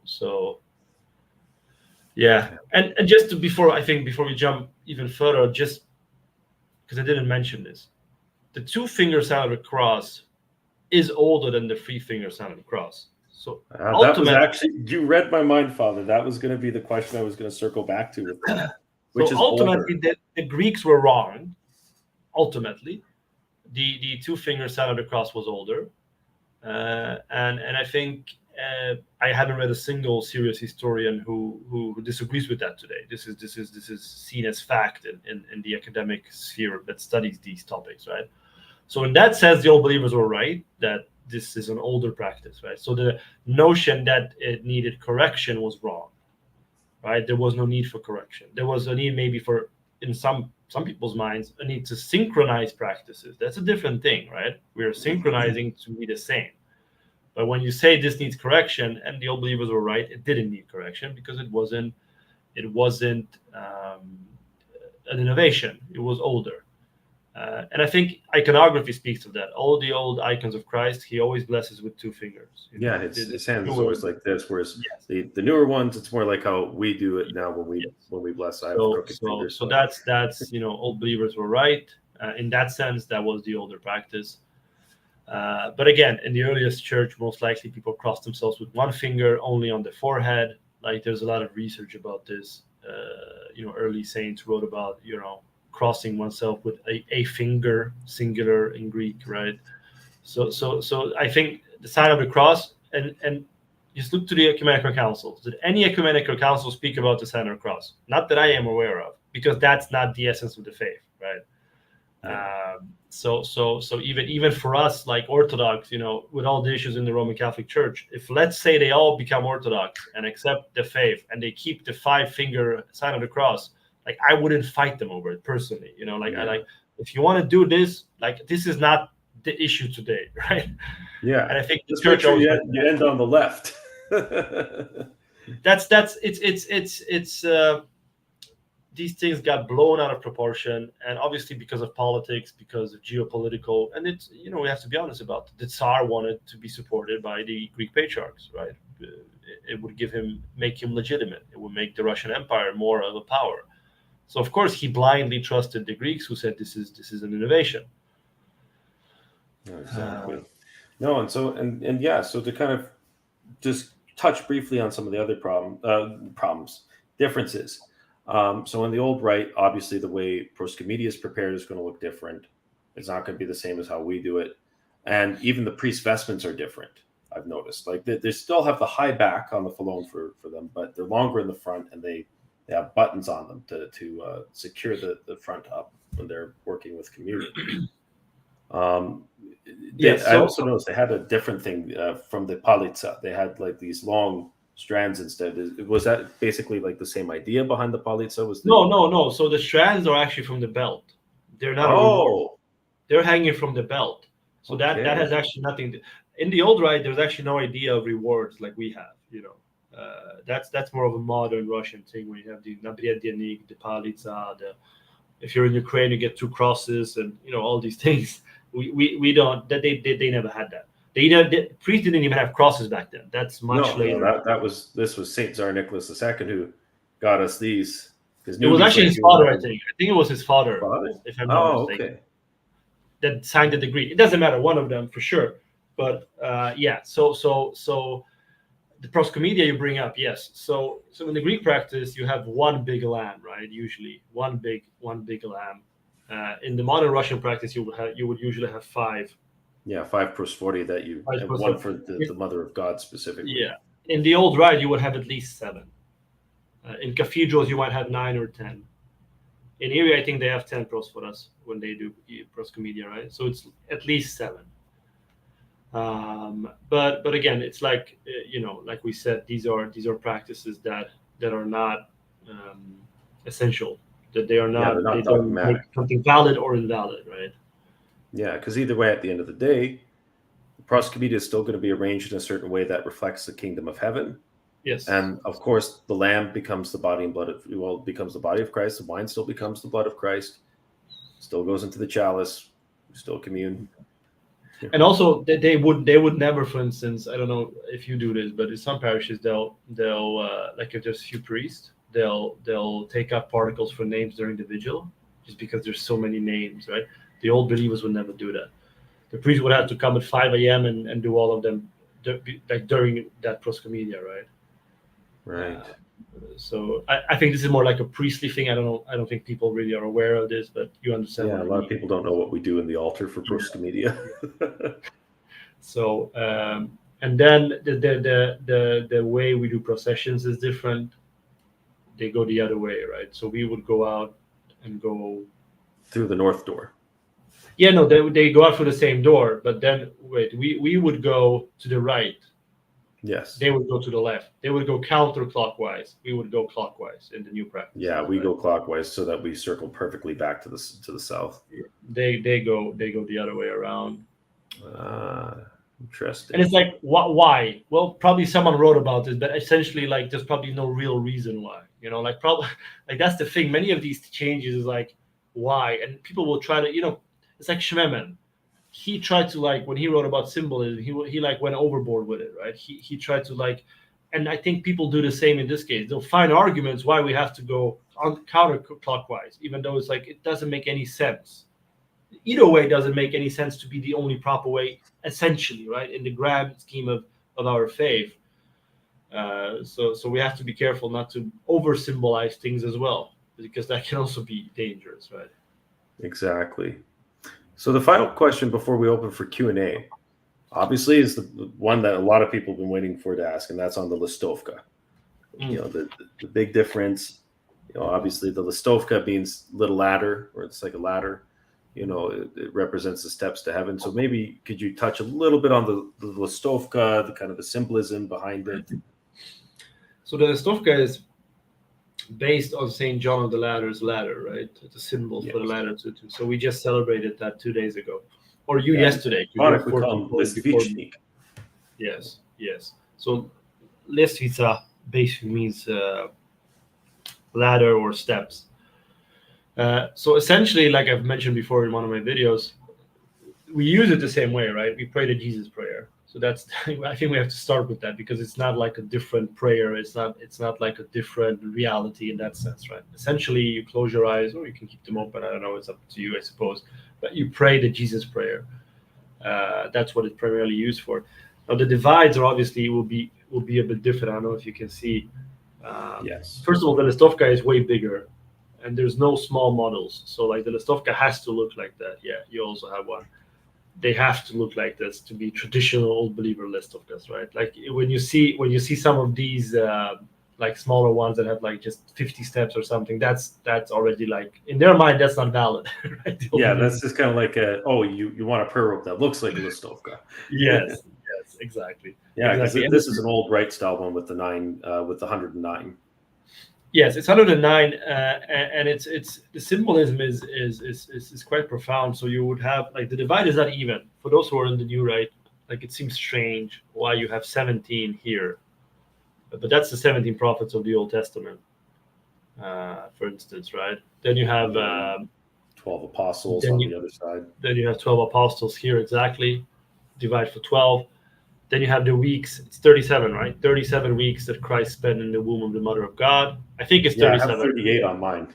38. Maybe it is 38. Maybe it's Yeah, and then it 38. goes to 38, 33 on the other side for the years of his Yes, life. which is the lives of Christ, exactly. So and then the four I don't know how you call it in English, is the four evangelists, right? So traditionally Four or leaves. the four gospels, it's either four gospels or four evangelists. And traditionally many of the left of us would have the first two letters of the name of the apostle on these. So it would be M-A, M-R, I think, right? So Mark, Marco, and Johann, John, and Luke. And traditionally you shouldn't have a cross on them. I have a cross on mine, you have a cross on yours, I think. Yep. And that's like a big debate among the old believers. Like they're split halfway. Like I'm talking about like the schismatic ones. Like they fight over this. Like half of them use crosses, half of them don't. It's like a funny Yeah, it's thing. like, oh, you can't let the cross touch the floor because they wear it on the wrist, and you'll see in all the pictures with old believer priests, or I should say old Rite priests. Sorry, they have the listovka. Yeah, you have it like this when you serve. Yeah. Right, but then they will say, but we have the podruchnik, so it's not touching the ground. It's actually that it lands on the small carpet, right? So you see like the types of arguments they that's what they fight about, right? Which is I mean it's interesting. It's but essentially, you know, the prayer rope is used for prayer. So fundamentally, if you decide to get one, and today they're expensive. If you want to get a good one, you probably have to pay like probably $80, like. If you want a nice leather one. They're not cheap, for those who are wondering. Like like just use it for prayer. If you just really want to pray, just use a cheap New Rite Greek Kombuskini Chotki. I mean that's equally as good, right? These are beautiful. Like they are really beautiful, and the symbol is nice. And the thing I like about it, like this one is very heavy. So you really feel like you're holding a spiritual sword. It really is like if you hit someone with this, like if you swing at it, like it will hurt them, like poof in the head, you know. So there's some old believer saints who write that you should hit the demons over the head with a lestovka, right, because it's so big, right? It's like you can hear it even, right? It's like oh yeah, they're heavy. Like they've got substance to them. They're made of leather. So and then the steps are made of wood. And in some of them, inside the steps, you would have like inside them, you would have paper rolled up with the Jesus prayer inside. Some of them have that. Not all of them. Not all of them. That's not like a written in stone tradition, but some have that. So yeah, it's a beautiful symbol. That's really become a symbol of old believers today. It's really become a symbol of old believers today. And Saint Seraphim of Sarov used it, for instance. So if you go to the Divieva monastery, they sell them there because he told his nuns to use them. He used it himself. Right. So and there's even bishops in the Russian church today. Like if you look when they serve, you can see they have it. So it's used not only by old believers. It's actually just an old Russian prayer rope. That's really what it is. You know, that was never like a point of fight or contention. Like no one was fighting if we should use what type of prayer ropes. Yeah, it was just kind of like a gradual harmonization in terms of going to the Russian style chutki versus the. But it's the same with one interesting thing I forgot, the ryaza, you know, the over cassock or however you call it in English. The old believers didn't have that. They don't have that, and Russia didn't have that until after the reforms because the Greeks really. Did. So what did they use anything instead of that? Was no. They just had the cassock. Just the cassock, right? And within the MP today, if you're an old ritualist priest, you have a blessing from the patriarch not to wear it. Which I miss because they're very hot, and big, and clumsy, and it's just hard to move for me at least. You know. But once you get used to it, it's okay, I suppose. But, because now you've got a kamilavka. I'm still a skufia wearing priest. Yeah, but the kamilavka, like we really just only use here for the vigil and Sunday liturgy or a big feast, right? We don't. It's too hot. Like it's way too hot. It looks heavy. It looks really heavy. I mean, kamilavka, like, for those wondering, it means camel hair. You know. And then the monks have like the veil on it as well. I can't imagine. Oh yeah, with the klobuk, yeah. I mean, I'm dying now. Imagine if you have it covered in. You're in Singapore. I'm in Alberta. It's like 20 degrees today, but it's like 33% humidity. Yeah, 20 is good. Only 33% humidity, so you don't die. I can get away with wearing a thicker cassock. And for those who are wondering, humidity. Oh, sorry. And is there a slight difference? I imagine there's a difference between old believer style cassocks and the kind of cassocks you and I are wearing. I think people, Yeah, they will like.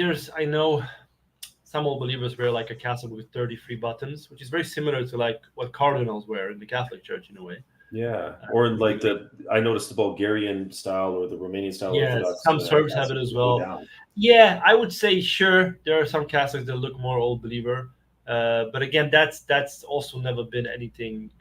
That's not something that was like something they thought about. So it's hard actually to realize like is this an old believer Catholic or is this just adopted by them and we use slightly different. Like it's not such a big deal, right? Well, and that's what a lot of people um, don't realize is that there are rooms for little bits of differences like this. Like, look, well, for example, us, we're both wearing two different style cassocks, and that's not an issue. So I do know there are some bishops who will, for example, forbid their priests from wearing Greek style cassocks, um, which is kind of silly because it's a cassock. Yeah. It all has the same idea behind it, the same meaning, but it's like mine's a more traditional Russian style kind of cassock, and yours is like I think a St. Petersburg or a Greek style. It's from Kiev. I actually bought it in Kiev. Oh wow! And it's like indestructible. Like I'm not joking. It was like $40, the Kiev Lavra, and like I Whoa! bought like cassocks for $200-300 in Russia. They break, like you wash them. This one you can do whatever you want with it. It will never break. Yeah, this one's pretty much indestructible. It's like almost a thick suiting fabric. Yeah, it's super thick. Like it's way too hot to have here. Actually, too warm to have here.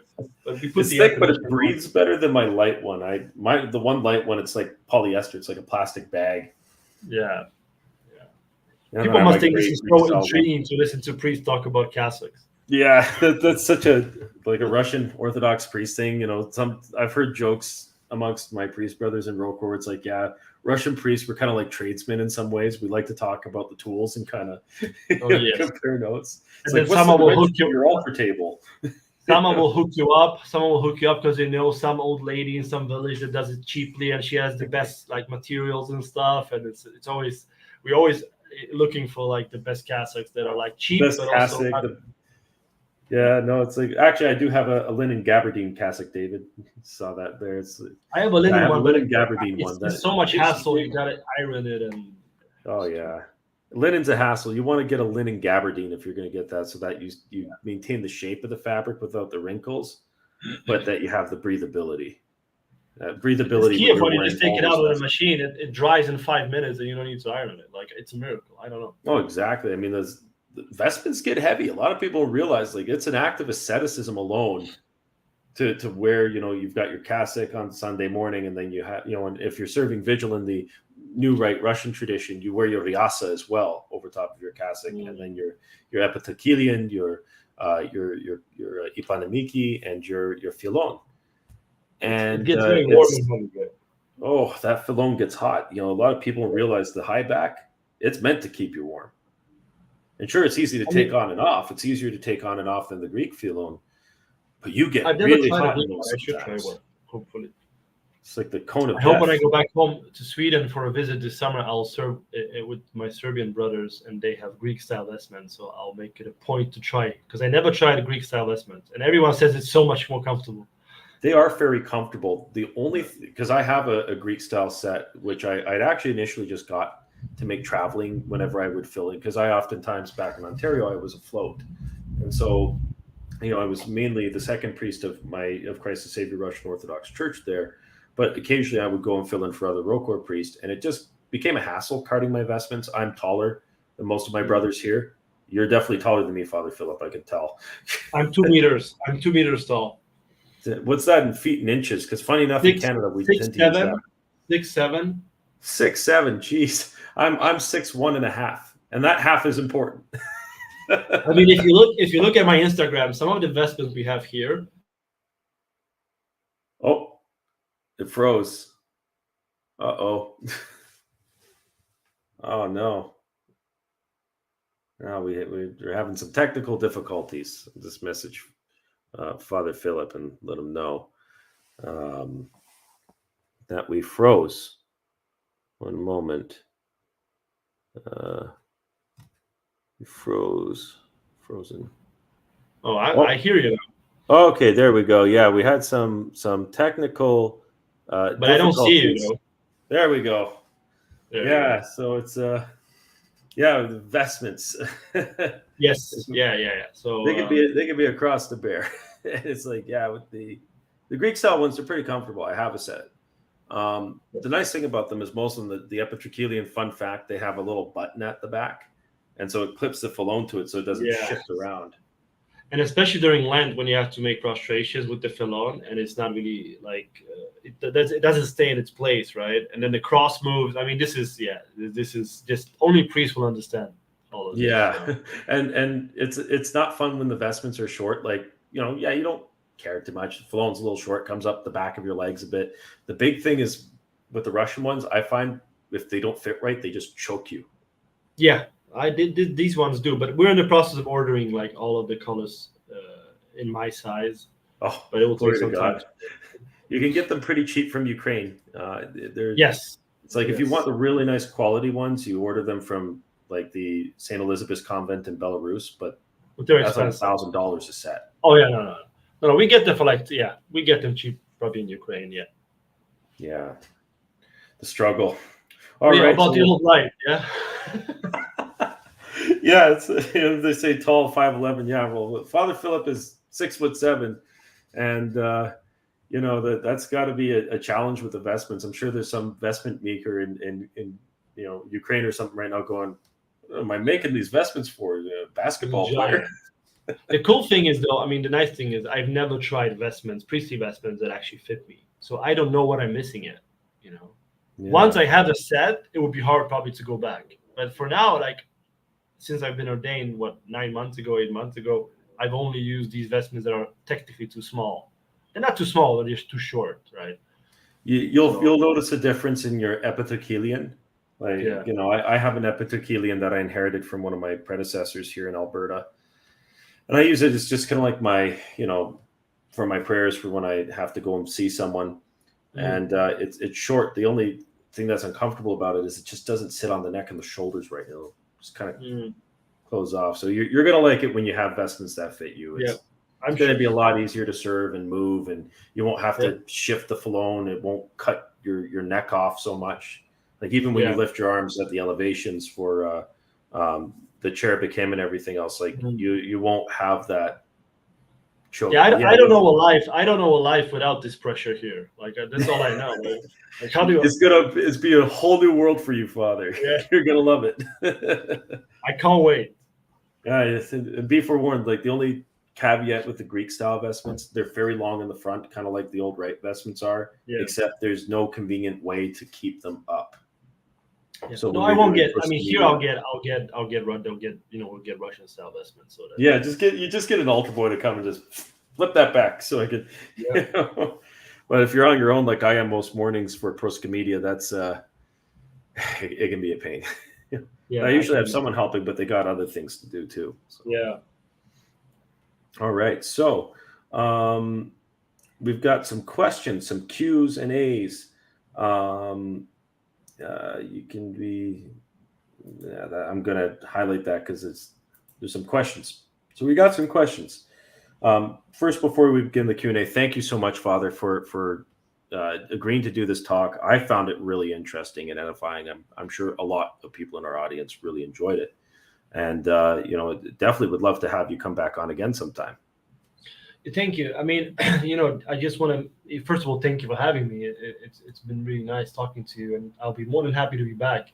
And just for anyone listening, I've barely scratched the surface today, right? So for those that are more knowledgeable in this and will critique me, that's fine. But this is such a big topic. Like I think on my YouTube channel, we did like 10 videos, lectures about this, like way back in the day. Like this is a very complex issue. And the time we spent talking about it today, we could spend talking about just a vacuum, right? For instance. So hopefully I managed to capture the essence for you, at least to understand. And if you're interested in it more, really read the Meyendorff book, Russian Ritual Reform. That's a great introduction with sources. Yeah, I think you can get it from Jordanville. They have a few Old Rite books there. They use yes. So surely, if you're interested, there's materials to read for sure. Yeah, that's wonderful. All right, so I've got some questions that I have highlighted for us to answer. And we'll just go with them in order. So the first one is from, we'll do this so we can see. Yes, I actually mentioned that earlier. There are quite a few resources, and Father Philip will probably actually know more than I do, because Father Philip can speak Russian fluently, and me, I'm still learning how to speak fluently. The collection of the Great Lives of Saints by Saint Dmitry Rostov, translated by the Erie Parish, is a good place to go. You'll find a lot of really good Russian saints in there. There's translated by Father Seraphim Rose, if you can find it. There's the old St. Herman's copy of the Catacomb Saints of Russia, which was, of course, from around the time of the fall of the empire and during the persecution by the Bolsheviks. So you find a lot there.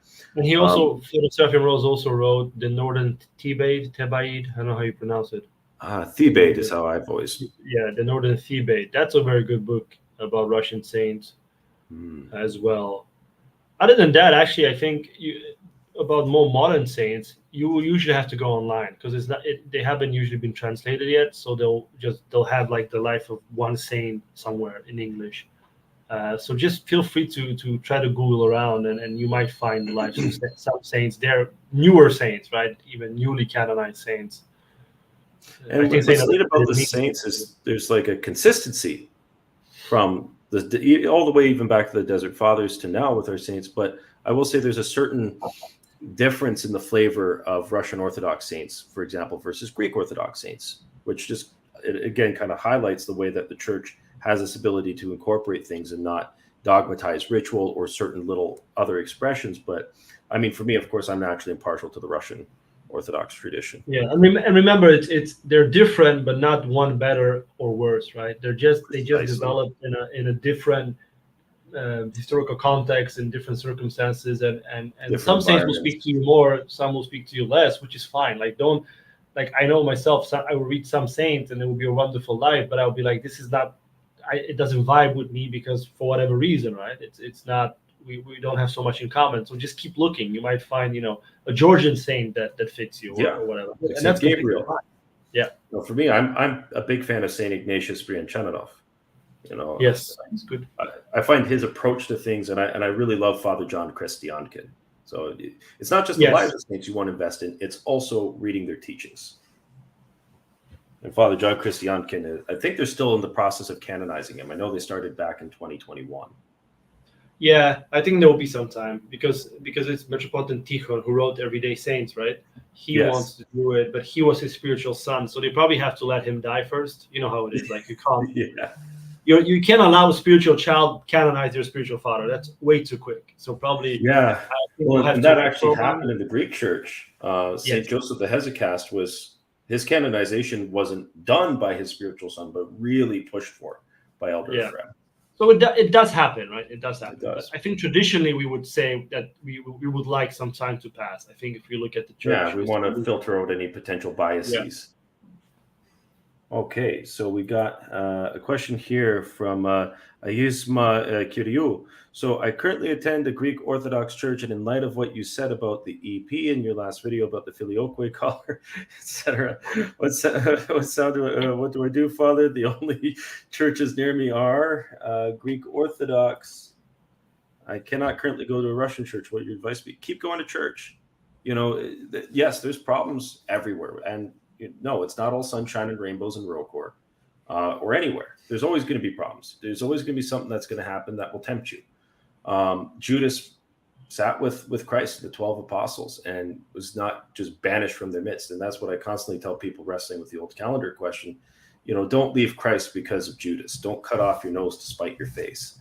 But, until, I would start looking around. Maybe, if things go down in 2025 and there's a reunion, make sure you got somewhere you can go, even if you got to drive 2 hours. Just do it. It's your soul. But in the meantime, go and receive Christ. It's him you're going for.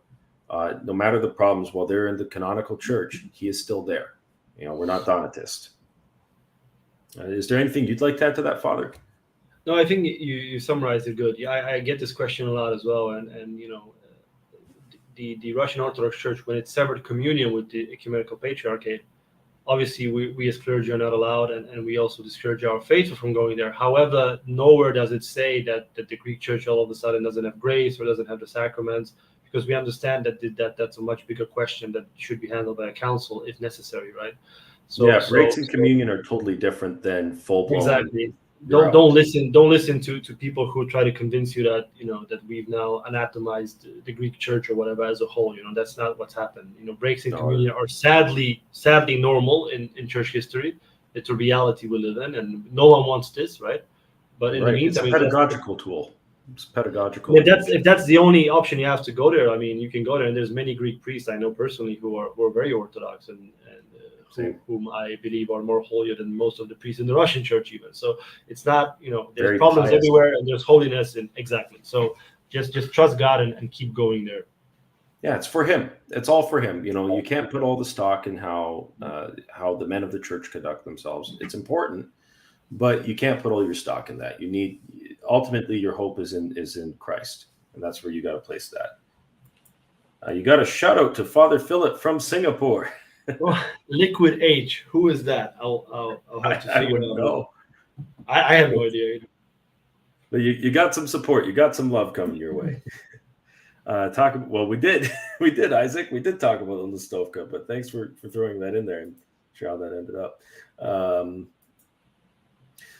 So this, I only know about this because of the 1800s Russian painting of an old believer woman in a sled getting arrested while making the sign of the cross with her two fingers held defiantly in the air. Yes, this is a beautiful painting, by the way. If you're ever in Moscow, it's a huge painting. It's like twice as big, tall as I am, and wide, and wow. It's huge. It's a beautiful painting. Very powerful. Taller than you, wider than me. It's a beautiful painting, and it has a lot of emotion in it, and it shows a lot of actually what did take place. Yeah, try to Google that painting for those that haven't seen it. It's very nice. Mm-hmm. Yeah, no, I got to. Sorry, I had to filter out some nastiness. Yeah, we're just going to ban that guy and his bad attitude. Trolls are. I mean, they're just part of life now, right? Yeah, it's like beware of trolls. They hide under the bridge. Just kind of grabbing a couple of questions. There we go. Perfect. So then we have Nectarios Schuler. Father Philip, out of curiosity, what is your opinion on the Lipovan Church? I found conflicting info on it when Metropolitan Ambrosi was defrocked, if it was before or after he was brought to Belia Krynica. Also, is it true that he used two archpriests to elevate several monks to the rank of bishop? Thank you. Okay, so my opinion of my wheelhouse. Yeah, so this is about the biggest old believer group, Belia Krynica, that exists today. I think they have more than 1 million faithful. At least that's what they say themselves, right? It's impossible to know. But they're the biggest priestly group. So what they did, they got a Greek bishop, Ambrosia, who was defrocked. They got him to join them and ordain new priests and bishops. And the question was if he joined them before he was defrocked. I think he joined them afterwards. Now, to be honest, the problem with him was that his defrockment was very questionable either way. So actually, we don't attack him because he was defrocked or not defrocked. We attack him because he ordained bishops without another bishop. Yeah. Exactly as he said. He used two archpriests, and there are canons, if I'm not mistaken, that allow this in an emergency. But we would say that's not an emergency. You have thousands of bishops, canonical bishops. Yeah, it's not like, you're walled off in a country that's war-torn, and this is the only thing you can do to ensure the church survives. But this goes back to the ritual. They convinced him to accept the two-finger sign of the cross, which he apparently did. Now, there's even questions about his baptism, because all believers will not accept baptism that's not made with free full immersions. And because he was in the Greek church in the 1800s, there's a big chance he wasn't baptized properly. Or if he wasn't, then at least someone behind him that later ordained him wasn't, which according to old believer mentality would also invalidate that, right? Because unless they received it properly, then even if he received one properly from that person, it doesn't count. Exactly, if you follow their logic, right? If you follow their logic. So my opinion on them is, I mean, they're the biggest church. We would love for them to not the biggest church, the biggest community. We would love for them to be united with the church, but they don't want to, and their hierarchy is questionable because of the thing that you bring up, that he ordained bishops without another bishop with him. So that's actually the biggest problem with him, so to speak, and the legitimacy of their hierarchy, because they have bishops today. Well, naturally the legitimacy, because you need 3 bishops, just for those who are less knowledgeable. To consecrate one bishop, you need 3 bishops. So you can't just do it with 1 bishop and 2 archpriests, unless, again, it's an emergency. The canons do have provisions for emergencies, but it's like Father Philip said, not really an emergency. Yeah, ritual is not an emergency. I mean, I know old believers will attack me, but like, just because the sign of the cross is different, that in the mind of the church, not my mind, it's not an emergency, right? Good question, though. This is one of my parishioners, great fellow. His baptismal name's John. So from what I've heard, free will in the age to come will be a choice of multiple goods, not good or evil. I'm a layman, so perhaps a better answer will be given by these priests. Well, what would you say, Father? I would say yes, it's a choice of multiple goods. That, obviously God doesn't just turn us into mindless automatons. Will is actually an intrinsic part of nature. It is a principle of nature, and nature, as it was created by God in terms of human nature, in terms of its proper usage, still has the faculty of will, the faculty of energy. Obviously, there's the full resurrection of the dead, which includes all the other part and parcel parts of human nature, such as the soul, the mind, the body. So I would say that yes, it would be a choice of multiple goods. What would you say, Father Philip? Yeah, no, I completely agree. I think free will is such an essential part of our nature and of who we are, created in the image of God. I don't think that would disappear, right? Yeah, exactly. It's just everything will be rightly ordered. So it's the choices you make will really just be between different goods, not oh well, am I going to choose good or evil? It's not going to be a matter of a shattered or a broken. Yeah, I would agree with that. But it's a super difficult question, and sometimes we also have to say, you know what, like, we actually don't know exactly, because we haven't been there yet, right? I mean, that's the beauty of Orthodoxy. We are comfortable with saying sometimes, you know what, this is maybe beyond us at this moment, right? We think this way, this might happen, this is what we philosophize, but maybe be careful, right? But again, I completely agree with you. I'm just saying, generally speaking, we do have the concept of mystery in the Orthodox Church. Exactly.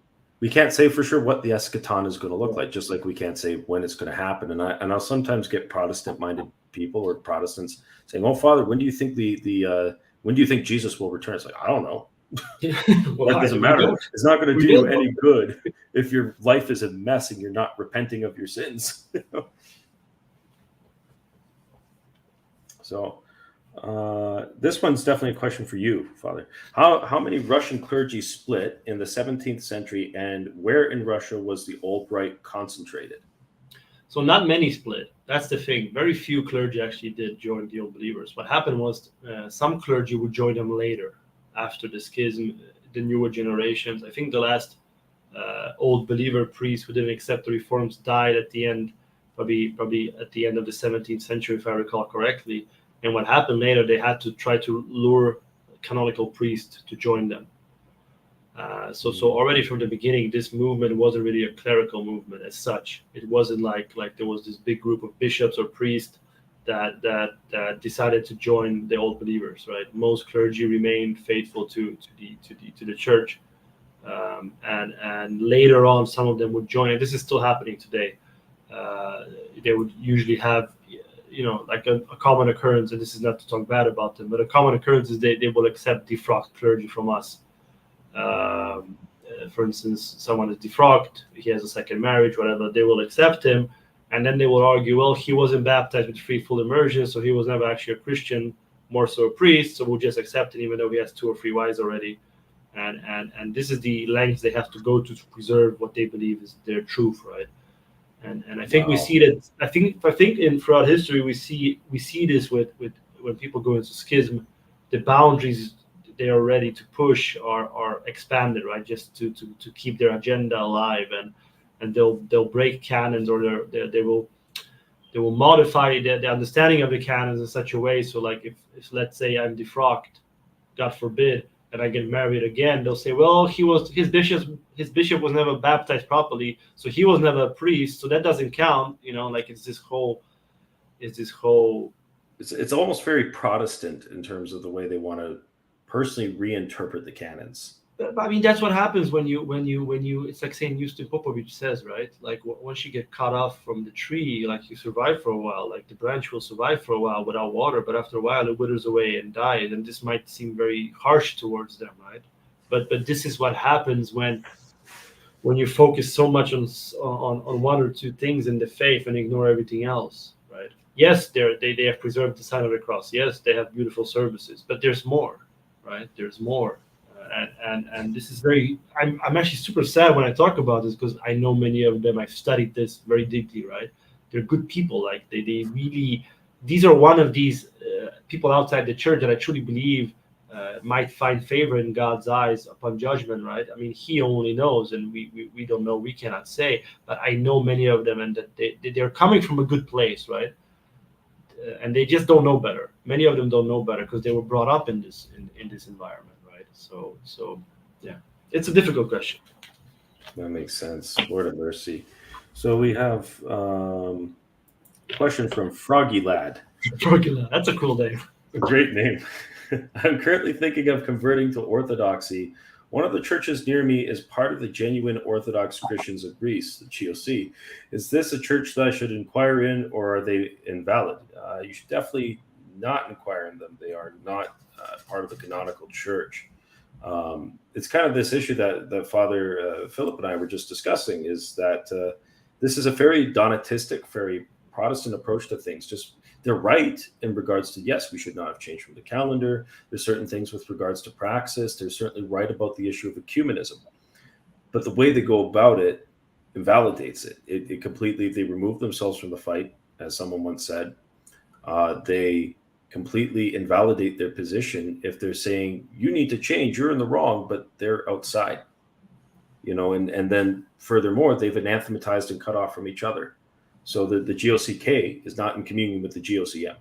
The TO not quite communion with the GOC. They would argue that some of these groups are more liberal or conservative. How about you, Father? Are you knowledgeable on this matter?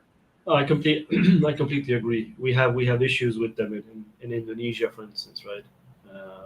The same issues as you would have in America or anywhere else with them. So I completely agree with what you just said. Every word you just said, I can sign off on, and it's again tragic, but this is how it is, and it started as a position to something they should oppose, but like you said, it just escalates into this. It takes a life on itself and becomes about everything else than Christ. So yeah, and you'll notice that most GOC content, for example, with the exception of very few exceptions, is always focused on pointing out where everyone is wrong. But there's nothing that really draws you to the spiritual life. It just draws other people who are very angry and disgruntled, and then they don't receive that spiritual healing that they need. You don't see them sharing anything about saints. You don't see them really getting into what it means to live an Orthodox life. And I would argue it's because they've lost that life in bitterness. It's almost like a form of an ecclesiastical remembrance of wrongs, as St. John of the Ladder would put it.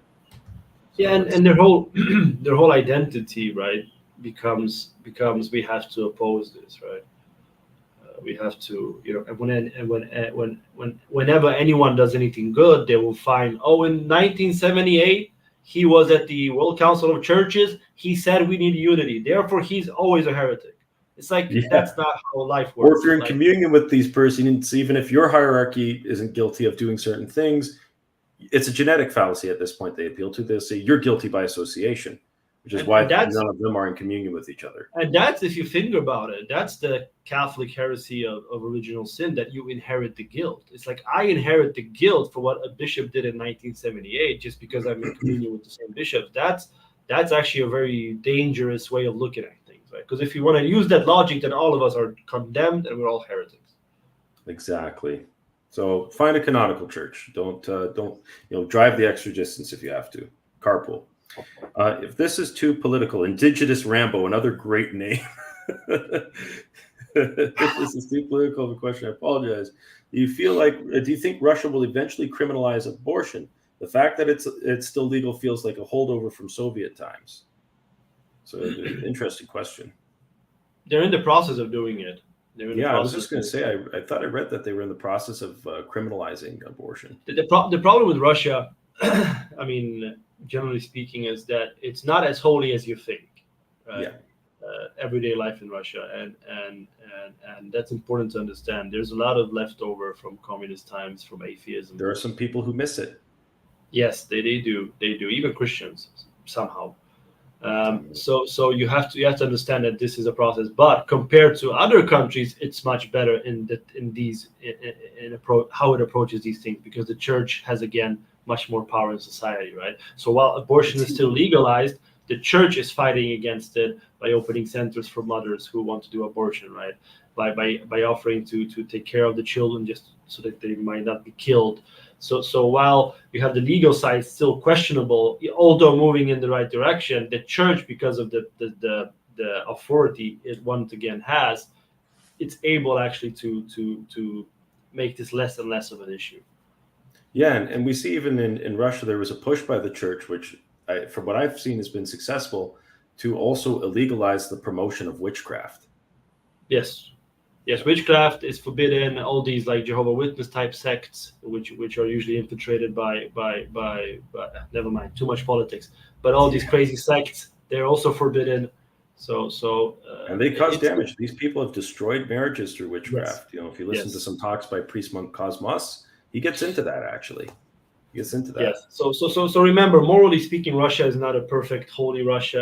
No. We have to be honest. But compared to what's happening in Sweden, it's not or an Orthodox Canada, Mecca. No, it's not exactly. But it's compared to where I'm born, Sweden, or where you live, Canada. It's surely much better, right?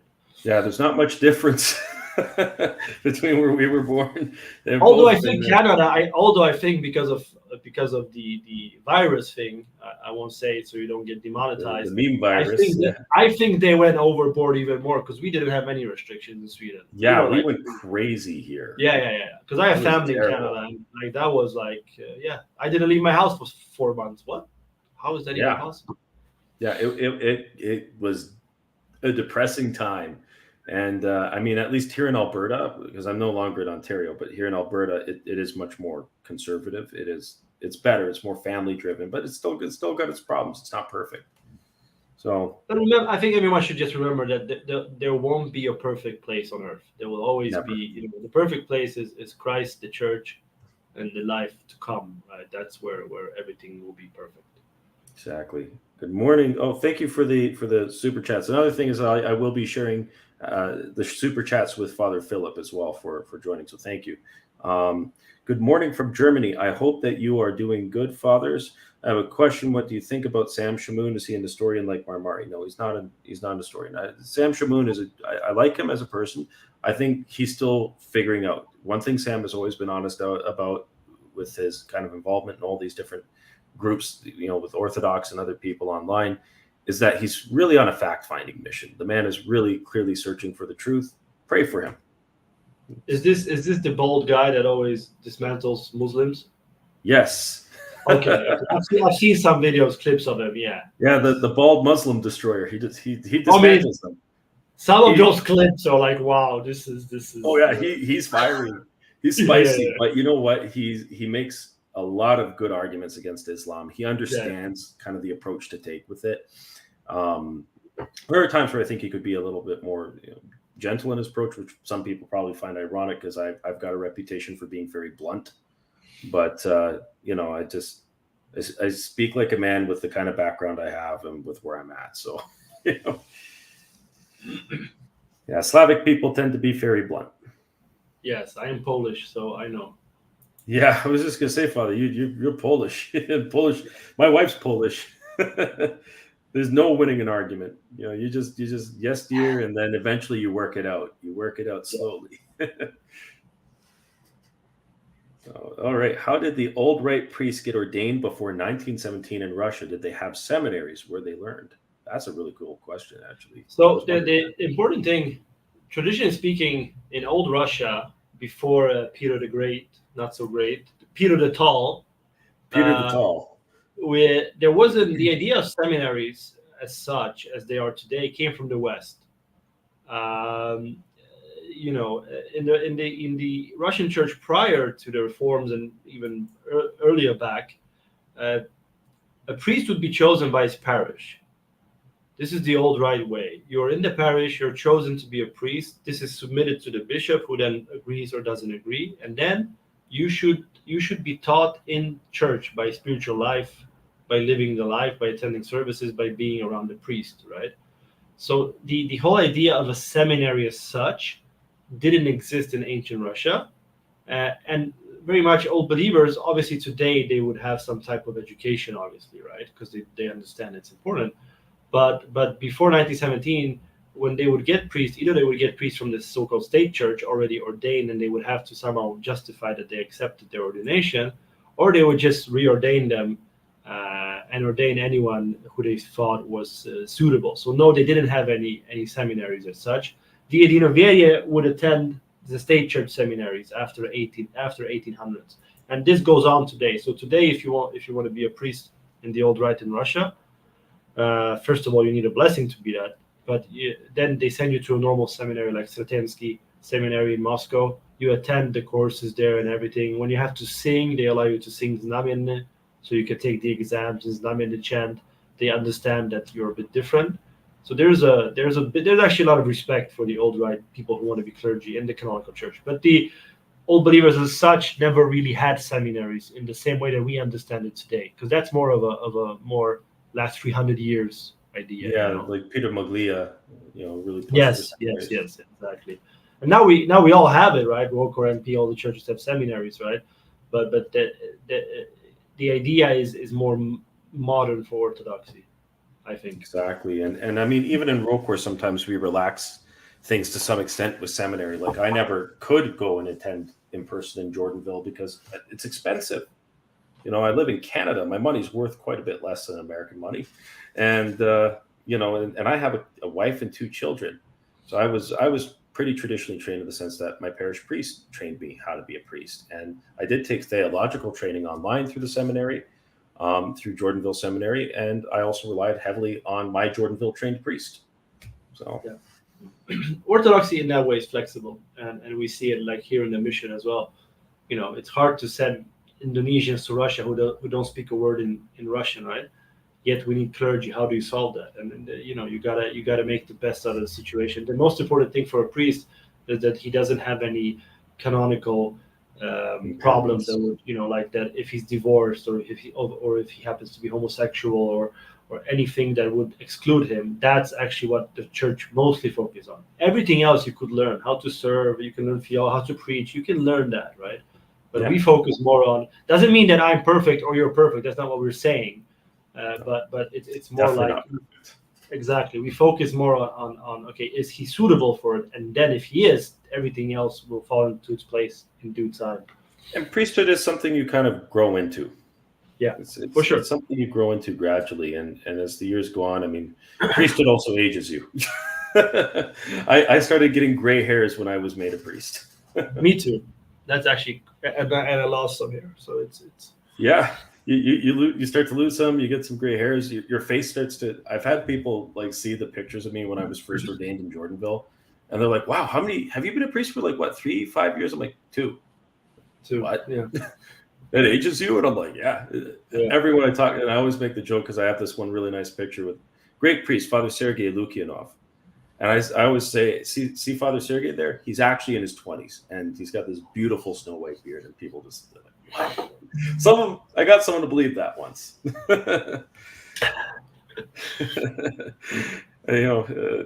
So are there Old Rite monasteries? If so, where? Ooh, that's a good question. No, they are not. There's no fully functioning Old Rite monasteries anywhere. I mean, the parishes are practically on the monastery level, so. I mean, they should be, right? But even again, this is like even among old believers, you have the idea of how it should be and how it is, right? So, like, I'll give you an example. In Russia, you'll have all the women. Obviously, they dress properly, the old believer women, but then they go out the gates, and everything comes off, and there's jeans under, right? So, like, they're not free from problems that we have, Yeah. It's just that they preserve the order inside the church, but outside the church, they are faced with exactly the same problems as we are. So yeah, Makes no sense. old believer monasteries. No, which is, it's sad, but it's what it is. Big Boss.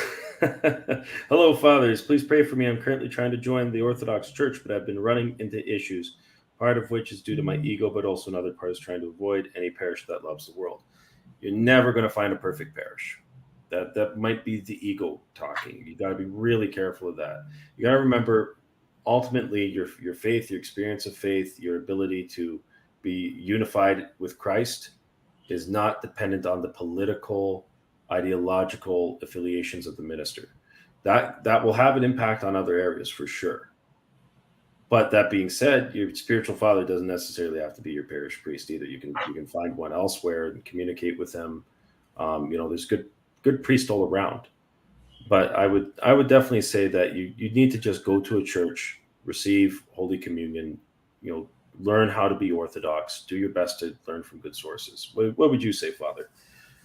I agree. I think if you're going to look for a perfect parish, you'll be looking until you die. So better humble yourself and it's like the church fathers say, obedience and being humble is the highest virtue. So even if the priest is imperfect or the parish is lacking, if it's a canonical parish, you get the fullness of grace from the Eucharist, from confession, from all these sacraments. So yeah, don't allow your intellect to lead you away from the church, because I've seen that happening a lot. People overanalyze and then they end up atheist. Yes, exactly. And it's a very Protestant approach if you're not careful, right? It's it's kind of this process of just working towards that humility to be able to accept where you are at the time, and ultimately to make sacrifices sometimes for Christ. And sometimes that sacrifice is being in a place that maybe isn't ideal. So yeah, good advice from Father Philip. What are your thoughts on the ecumenist statement of the MP? Same God as the Muslims. Is that what he intended? Also, why is the ROC part of the WCC? Well, the whole World Council of Churches thing it's a problem. Like, we in Rocourt, we don't send people to be on that council. We don't agree with it. That said, some of this, I believe, is probably some holdover from situations with the government under the Soviets and everything else, and kind of being involved in the world and trying to maybe even keep tabs on the world. The WCC does try to interfere with political things, and a lot of that is from the Protestant idea behind it, because there were groups of Protestants, especially in the 70s and 80s, that were very big on trying to manipulate world events to cause the Antichrist to come so that Jesus would return sooner. Really crazy stuff. But same God as the Muslim. I'm not sure if he even said that. I've read certain things in English that claim the patriarch says one thing, and then I read it in Russian, and it's not the same thing. So, in terms of just the statement itself, without attaching any fault or blame, I will say that same God as the Muslims. Well, no, obviously not. The Muslims believe in a very Platonic idea. They have this idea of God being more of an emanation than something personal. They will use attributes and say he. There's the whole thing with the weird foot stuff. But we, to quote Saint Photius the Great, we do not worship a nature and the Muslims do. They worship a nature. They worship divine nature. We worship three divine persons. We worship three persons: Father, Son, and Holy Spirit, all of which are unified in divine nature. They have that divine nature. They insubstantiate it. They are of the same essence as each other. We read this in the Creed. We have to understand that nature is an interactive principle that makes something what it is, allows an hypostasis to behave the way it should, but it doesn't exist outside of the hypostasis. And the problem with, and I've seen many people are tempted to say, oh, we believe in the same God as the Muslims and the Jews. We don't. We really don't. If they deny the Trinity, we're talking about something very different, because then at that point, you might as well confess that you believe in human nature existing outside of human beings. And that's just not possible. That's just a weird idea. That's falling into the realm of extreme realism. And then the problem with that is that if that's the position you're going to hold, you're essentially confessing one supreme deity that exists in the realm of ideas and forms, and three subordinates. So you have to understand. Unfortunately, you do have to understand a bit of the metaphysical argument behind that. It's not possible for us to worship the same God as them. We don't. Is there anything you'd like to add to that, Father? I agree, and I don't know which statements say that we would worship the same God as the Muslims. I don't Maybe either. someone somewhere said it. I think what you brought up about the World Council of Churches, the leftover, the very often we either end up on one side of the argument, which is the radical opposition, or radical support, right? Yeah, I'm happy you brought up the question of context and leftover from especially end of the communist era. If you look at the end of the 80s, right? Doesn't mean the World Council of Churches are good, because they're not. no, I reject their whole ideology personally. absolutely. And I think even now, if you see what's happening in the world, I read yesterday, there's a big chance that the church will be excluded from the World Council of Churches, or it will leave themselves because schismatics will join. And I think that's providential. So if all this trouble should lead us to leave it, I would be very happy. And like Father said, obviously we don't worship the same God as Muslims, or Jews, or anyone else for that matter who rejects the Trinity. So that's a very clear. You said it very clearly. I don't see how I can add more. Oh, and thank you for contributing those points, Father. I think those were good points to bring up too. And again, we always have to contextualize things. That's how we avoid falling into just carte blanche painting people with a certain brush, or judging. Right? It's like we have to be careful. It's hard to be a priest. It's hard to be just a bishop. Just to have the title bishop and to be one in terms of liturgically, sacramentally.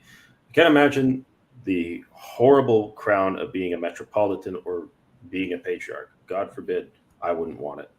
And especially, if you read Russian history during the communist times, and even before, with, like you say, when the Tsar got rid of the patriarch, the relationships in Russia between the church and state, whether that state be Tsarist or Soviet, have always been very delicate and very complicated. And that doesn't mean that we are justifying wrongdoings or we are justifying heresy if that occurs. But we have to understand that things are not always as black and white as we are led to believe, right?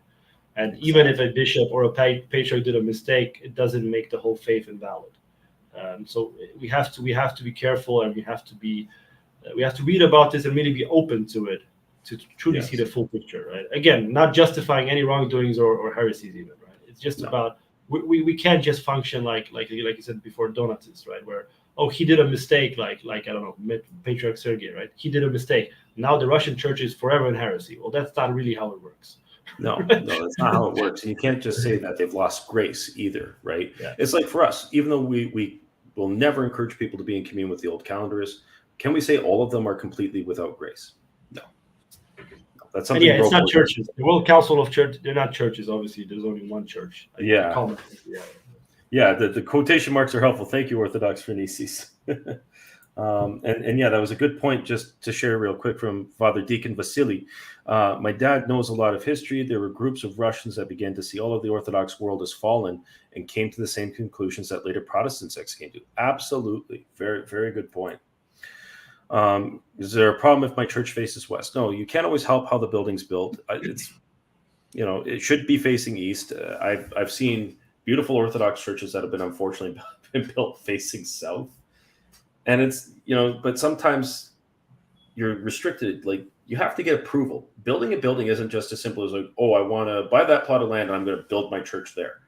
There's a whole process behind it. My parish is right now in the process of building a new church. And, we will be doing a fundraiser for it. We're not going live with it yet until we have some of the other groundwork laid out first, so that we have something more solid to present. It's not a simple task. There's a difference. It should be facing east, yes. But in the event that it's not, then there's always kind of the term of facing liturgical east, right, Father? Yeah. And I mean, and you have to understand, I actually got this question a few days ago. We inherit many churches. Our church in Singapore is in a garage, like, no joke. It's in a garage. And wow. if we can't help it, like, what are we going to do? Not pray? Are we going to not give the people the sacraments because it's facing west? I mean, that's not what Orthodoxy is about, right? It's not about the letter of the law. It's about the spirit. Exactly. These things matter, but what matters more is that people can get access to salvation.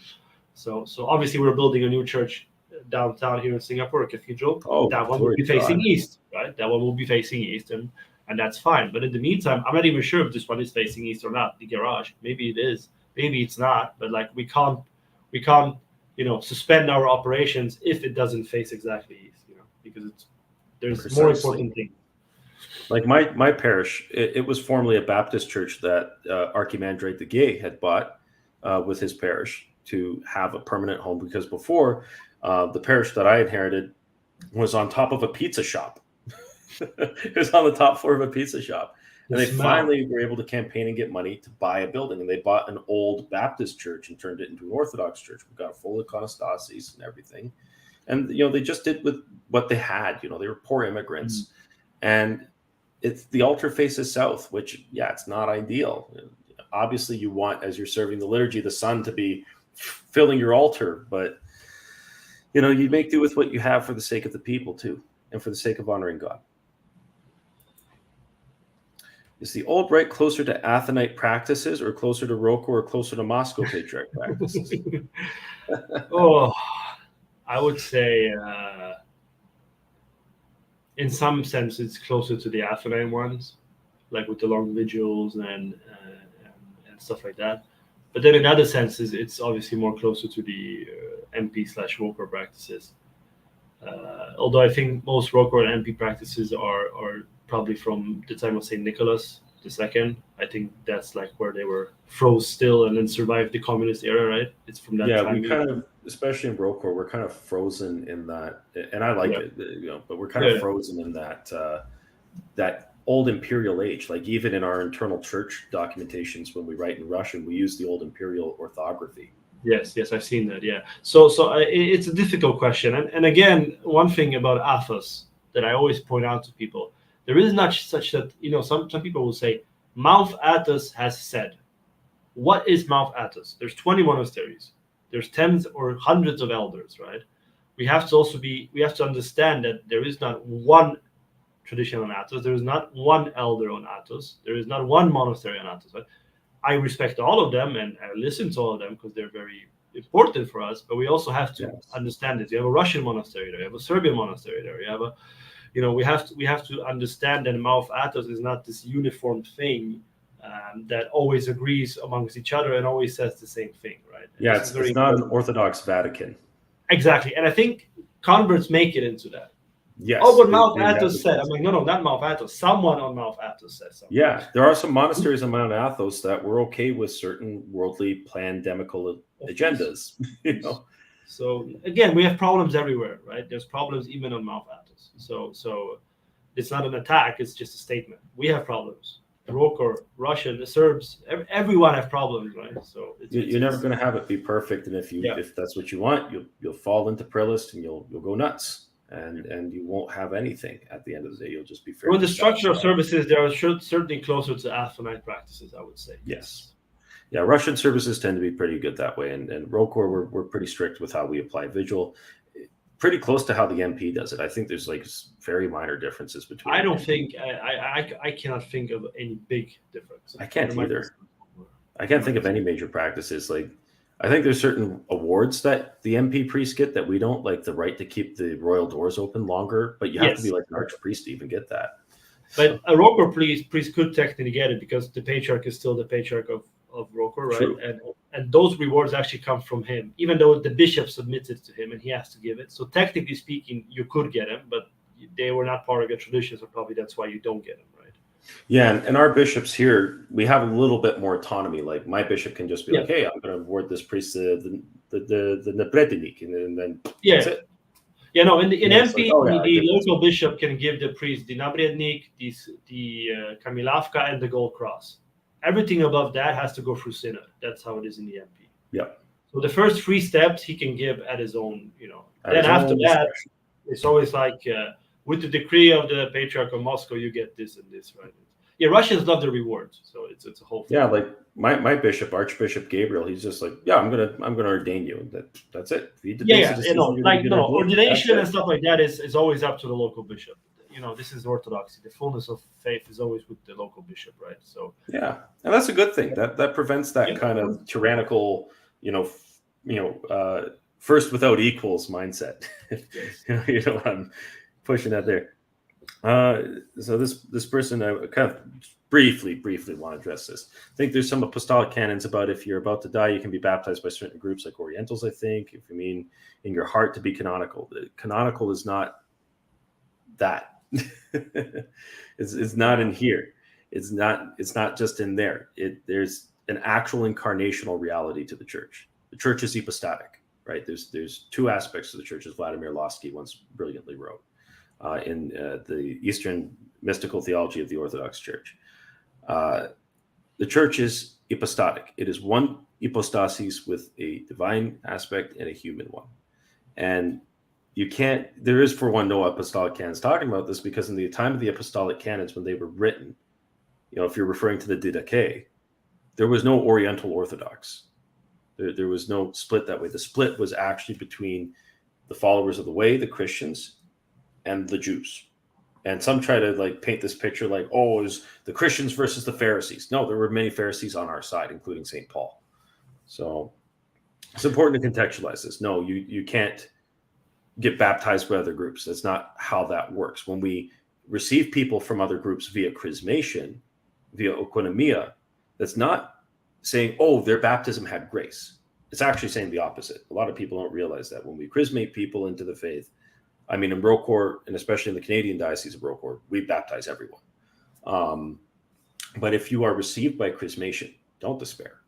It's not like you're not in the church. You're in the church. But to get this into proper context, it doesn't mean that your baptism had efficacious salvific grace. It means the form is considered acceptable. And then the grace of the Holy Spirit through chrismation fills that which is lacking. Is there anything you'd like to add to that, Father? Or anything maybe I missed? Yeah, I think we often get affected by the Roman Catholic theological mindset,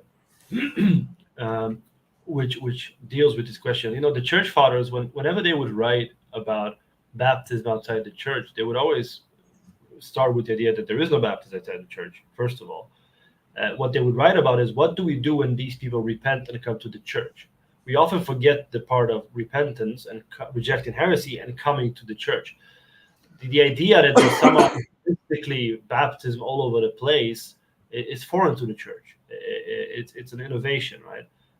We will only look at a baptism when such a person is in repentance, rejecting heresy, coming to the church, and oikonomia might then be applied, right? That doesn't mean that the baptism, like among Catholics, we cannot say there's always valid baptism among Catholics, right? We will examine it when they come to the church in repentance, right? That's a distinction that people fail to understand. They make it, oh, you don't believe there's valid baptism. No, we don't think like that. There are no sacraments outside the church. Yeah, the sacraments are an action of the church. If the church is not acted, there's no sacrament. Yes. And like Father said, if you were chrismated, don't despair. Don't think that was wrong. It's within the rights of a bishop to use oikonomia. We pray that it's not abused and misused, obviously, so that the oikonomia doesn't become the norm. But if it's abused or misused by someone, you have to realize that the onus for that falls on the one who administers. Always on them. Yes, exactly. So don't despair. Don't be disheartened, and just trust God. Trust God. Because he's merciful. If we do something as priest that is lacking, we're the ones who have to answer for it. Yes. And I remember I made a mistake when I was I'm still a young priest, but when I was very recently ordained, and I made a small mistake during liturgy, small in the sense it wouldn't affect if the liturgy was a liturgy or not. And an older priest told me, don't worry, even if I didn't point it out, angels are serving with you and everything would be fine, right? That is exactly what got told to me by Father Sergei Kotar. He was one of the priests who was helping oversee. I was being instructed mostly by Hieromonk Theodore.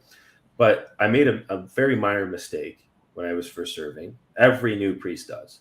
Of course. Does something wrong. You're like, it's overwhelming. You go from basically, even if you're a deacon, there's certain things you're not doing. And all of a sudden, you know what you're doing. You know what you're involved with. It's pretty darn scary. Yes. Like you think the pledge is scary when you get handed the body of Christ by the bishop on the discos. It's like, no, what's really scary is when you're the one doing the consecration and you realize without a deacon, without an altar server, because you're in a mission. You're in a mission one attended priest. It's like, oh man, you're just shaking in your boots the whole time. You see the cassock quivering. But yeah, it's it's not legalistic. It's like you said, Father. I was told the same thing by Father Sergey. The angels are serving with you, and when it's not a major thing that can validate it, they help you. Yeah, They kind of cover for that. Yes. But it is only by the hand of a priest that the Eucharist, that the bread and the wine become the body and blood of Christ. Even angels don't have the priesthood. So, No. So Master Miller said, I can't help but feel orthodoxy is growing in Canada. Would it be beneficial to the church if the Orthodox had a district for Canada? Most Protestants see orthodoxy as an ethnic thing. Yeah. Are we there yet? No, we gotta grow more. Like, we have the diocese, but the problem is that you have all these parallel canonical jurisdictions, which creates a lot of confusion. Yeah, and I want to encourage people to be patient and read, look into like history of like the Latins when they came to North America, the first decades. Like, you would have a Polish parish, you would have a Irish parish. Like, these things, they're not good, but they're sadly the reality we live in. And with in due time, I think next generation or two, it will be better because people will be Canadian or American with their heritage, right? So it will be less about preserving your heritage and more about actually believing. So don't see that as an obstacle for you to become Orthodox, because that's just a thing in history here and now that just happened that way because all these groups came to the same country, right, to the same area, Canada and the U.S. So I'm sure with time it will be normalized somehow. Yes. I'm going to be very brief about this. It's really hard to say. We don't outright say that they're graceless. There are many saints who came over from the old calendar, such as Saint Joseph the Hesychast, Saint Ephraim of Catanakia, and they all said that for them, their experience of the Holy Light, because these were Hesychasts who had a lot of grace, that it was almost as if they were stuck behind a veil. Like, it was almost squeezed off. And like Father Philip said, Saint Justin Popovich said that when you first split off, sure, your branch might survive, but without being watered, without being grafted in, eventually dies. I can't really say. I don't really have too much of an ability to weigh in on that one. I'm not, I don't feel comfortable doing that. But I will say this: my bishop, every bishop I've talked to says you cannot commune there, and we have to be obedient as well to our hierarchs. And you got to also ask yourself this: well, if the church isn't just based off this magical idea of like Pope Benedict, apostolic succession kind of thinking, and if you have to be in communion, you have to be part of the body of Christ, to receive the body of Christ, to be in it, to have that grace, and they're all the way on their own, I don't think that looks too good. What do you think, Father? No, I completely agree. It's like Bishop Irenaeus said of London, that I probably misquote him. He said, "We know where the church is, but we cannot be sure." Like, he told me, I remember I spoke to him. He told me, because I asked him about this question. He said, "I wouldn't say that it's the Eucharist, but I also wouldn't say it's not the Eucharist. I don't know." Like, that was his comment regarding these groups, right? That the old we have to be calendar. careful because the situation is what it is. Obviously, the longer time goes, the more schisms they have, more and more questionable, right? If we ask this question 20 years after the schism, it will probably be, of course, it's all good. We just need to normalize this. But it's been a century now almost. So I think the longer it goes, certainly the more questions will arise. But like, I completely agree with you. We cannot say. Only God knows really fully. Yeah, we can't just carte blanche condemn them. No.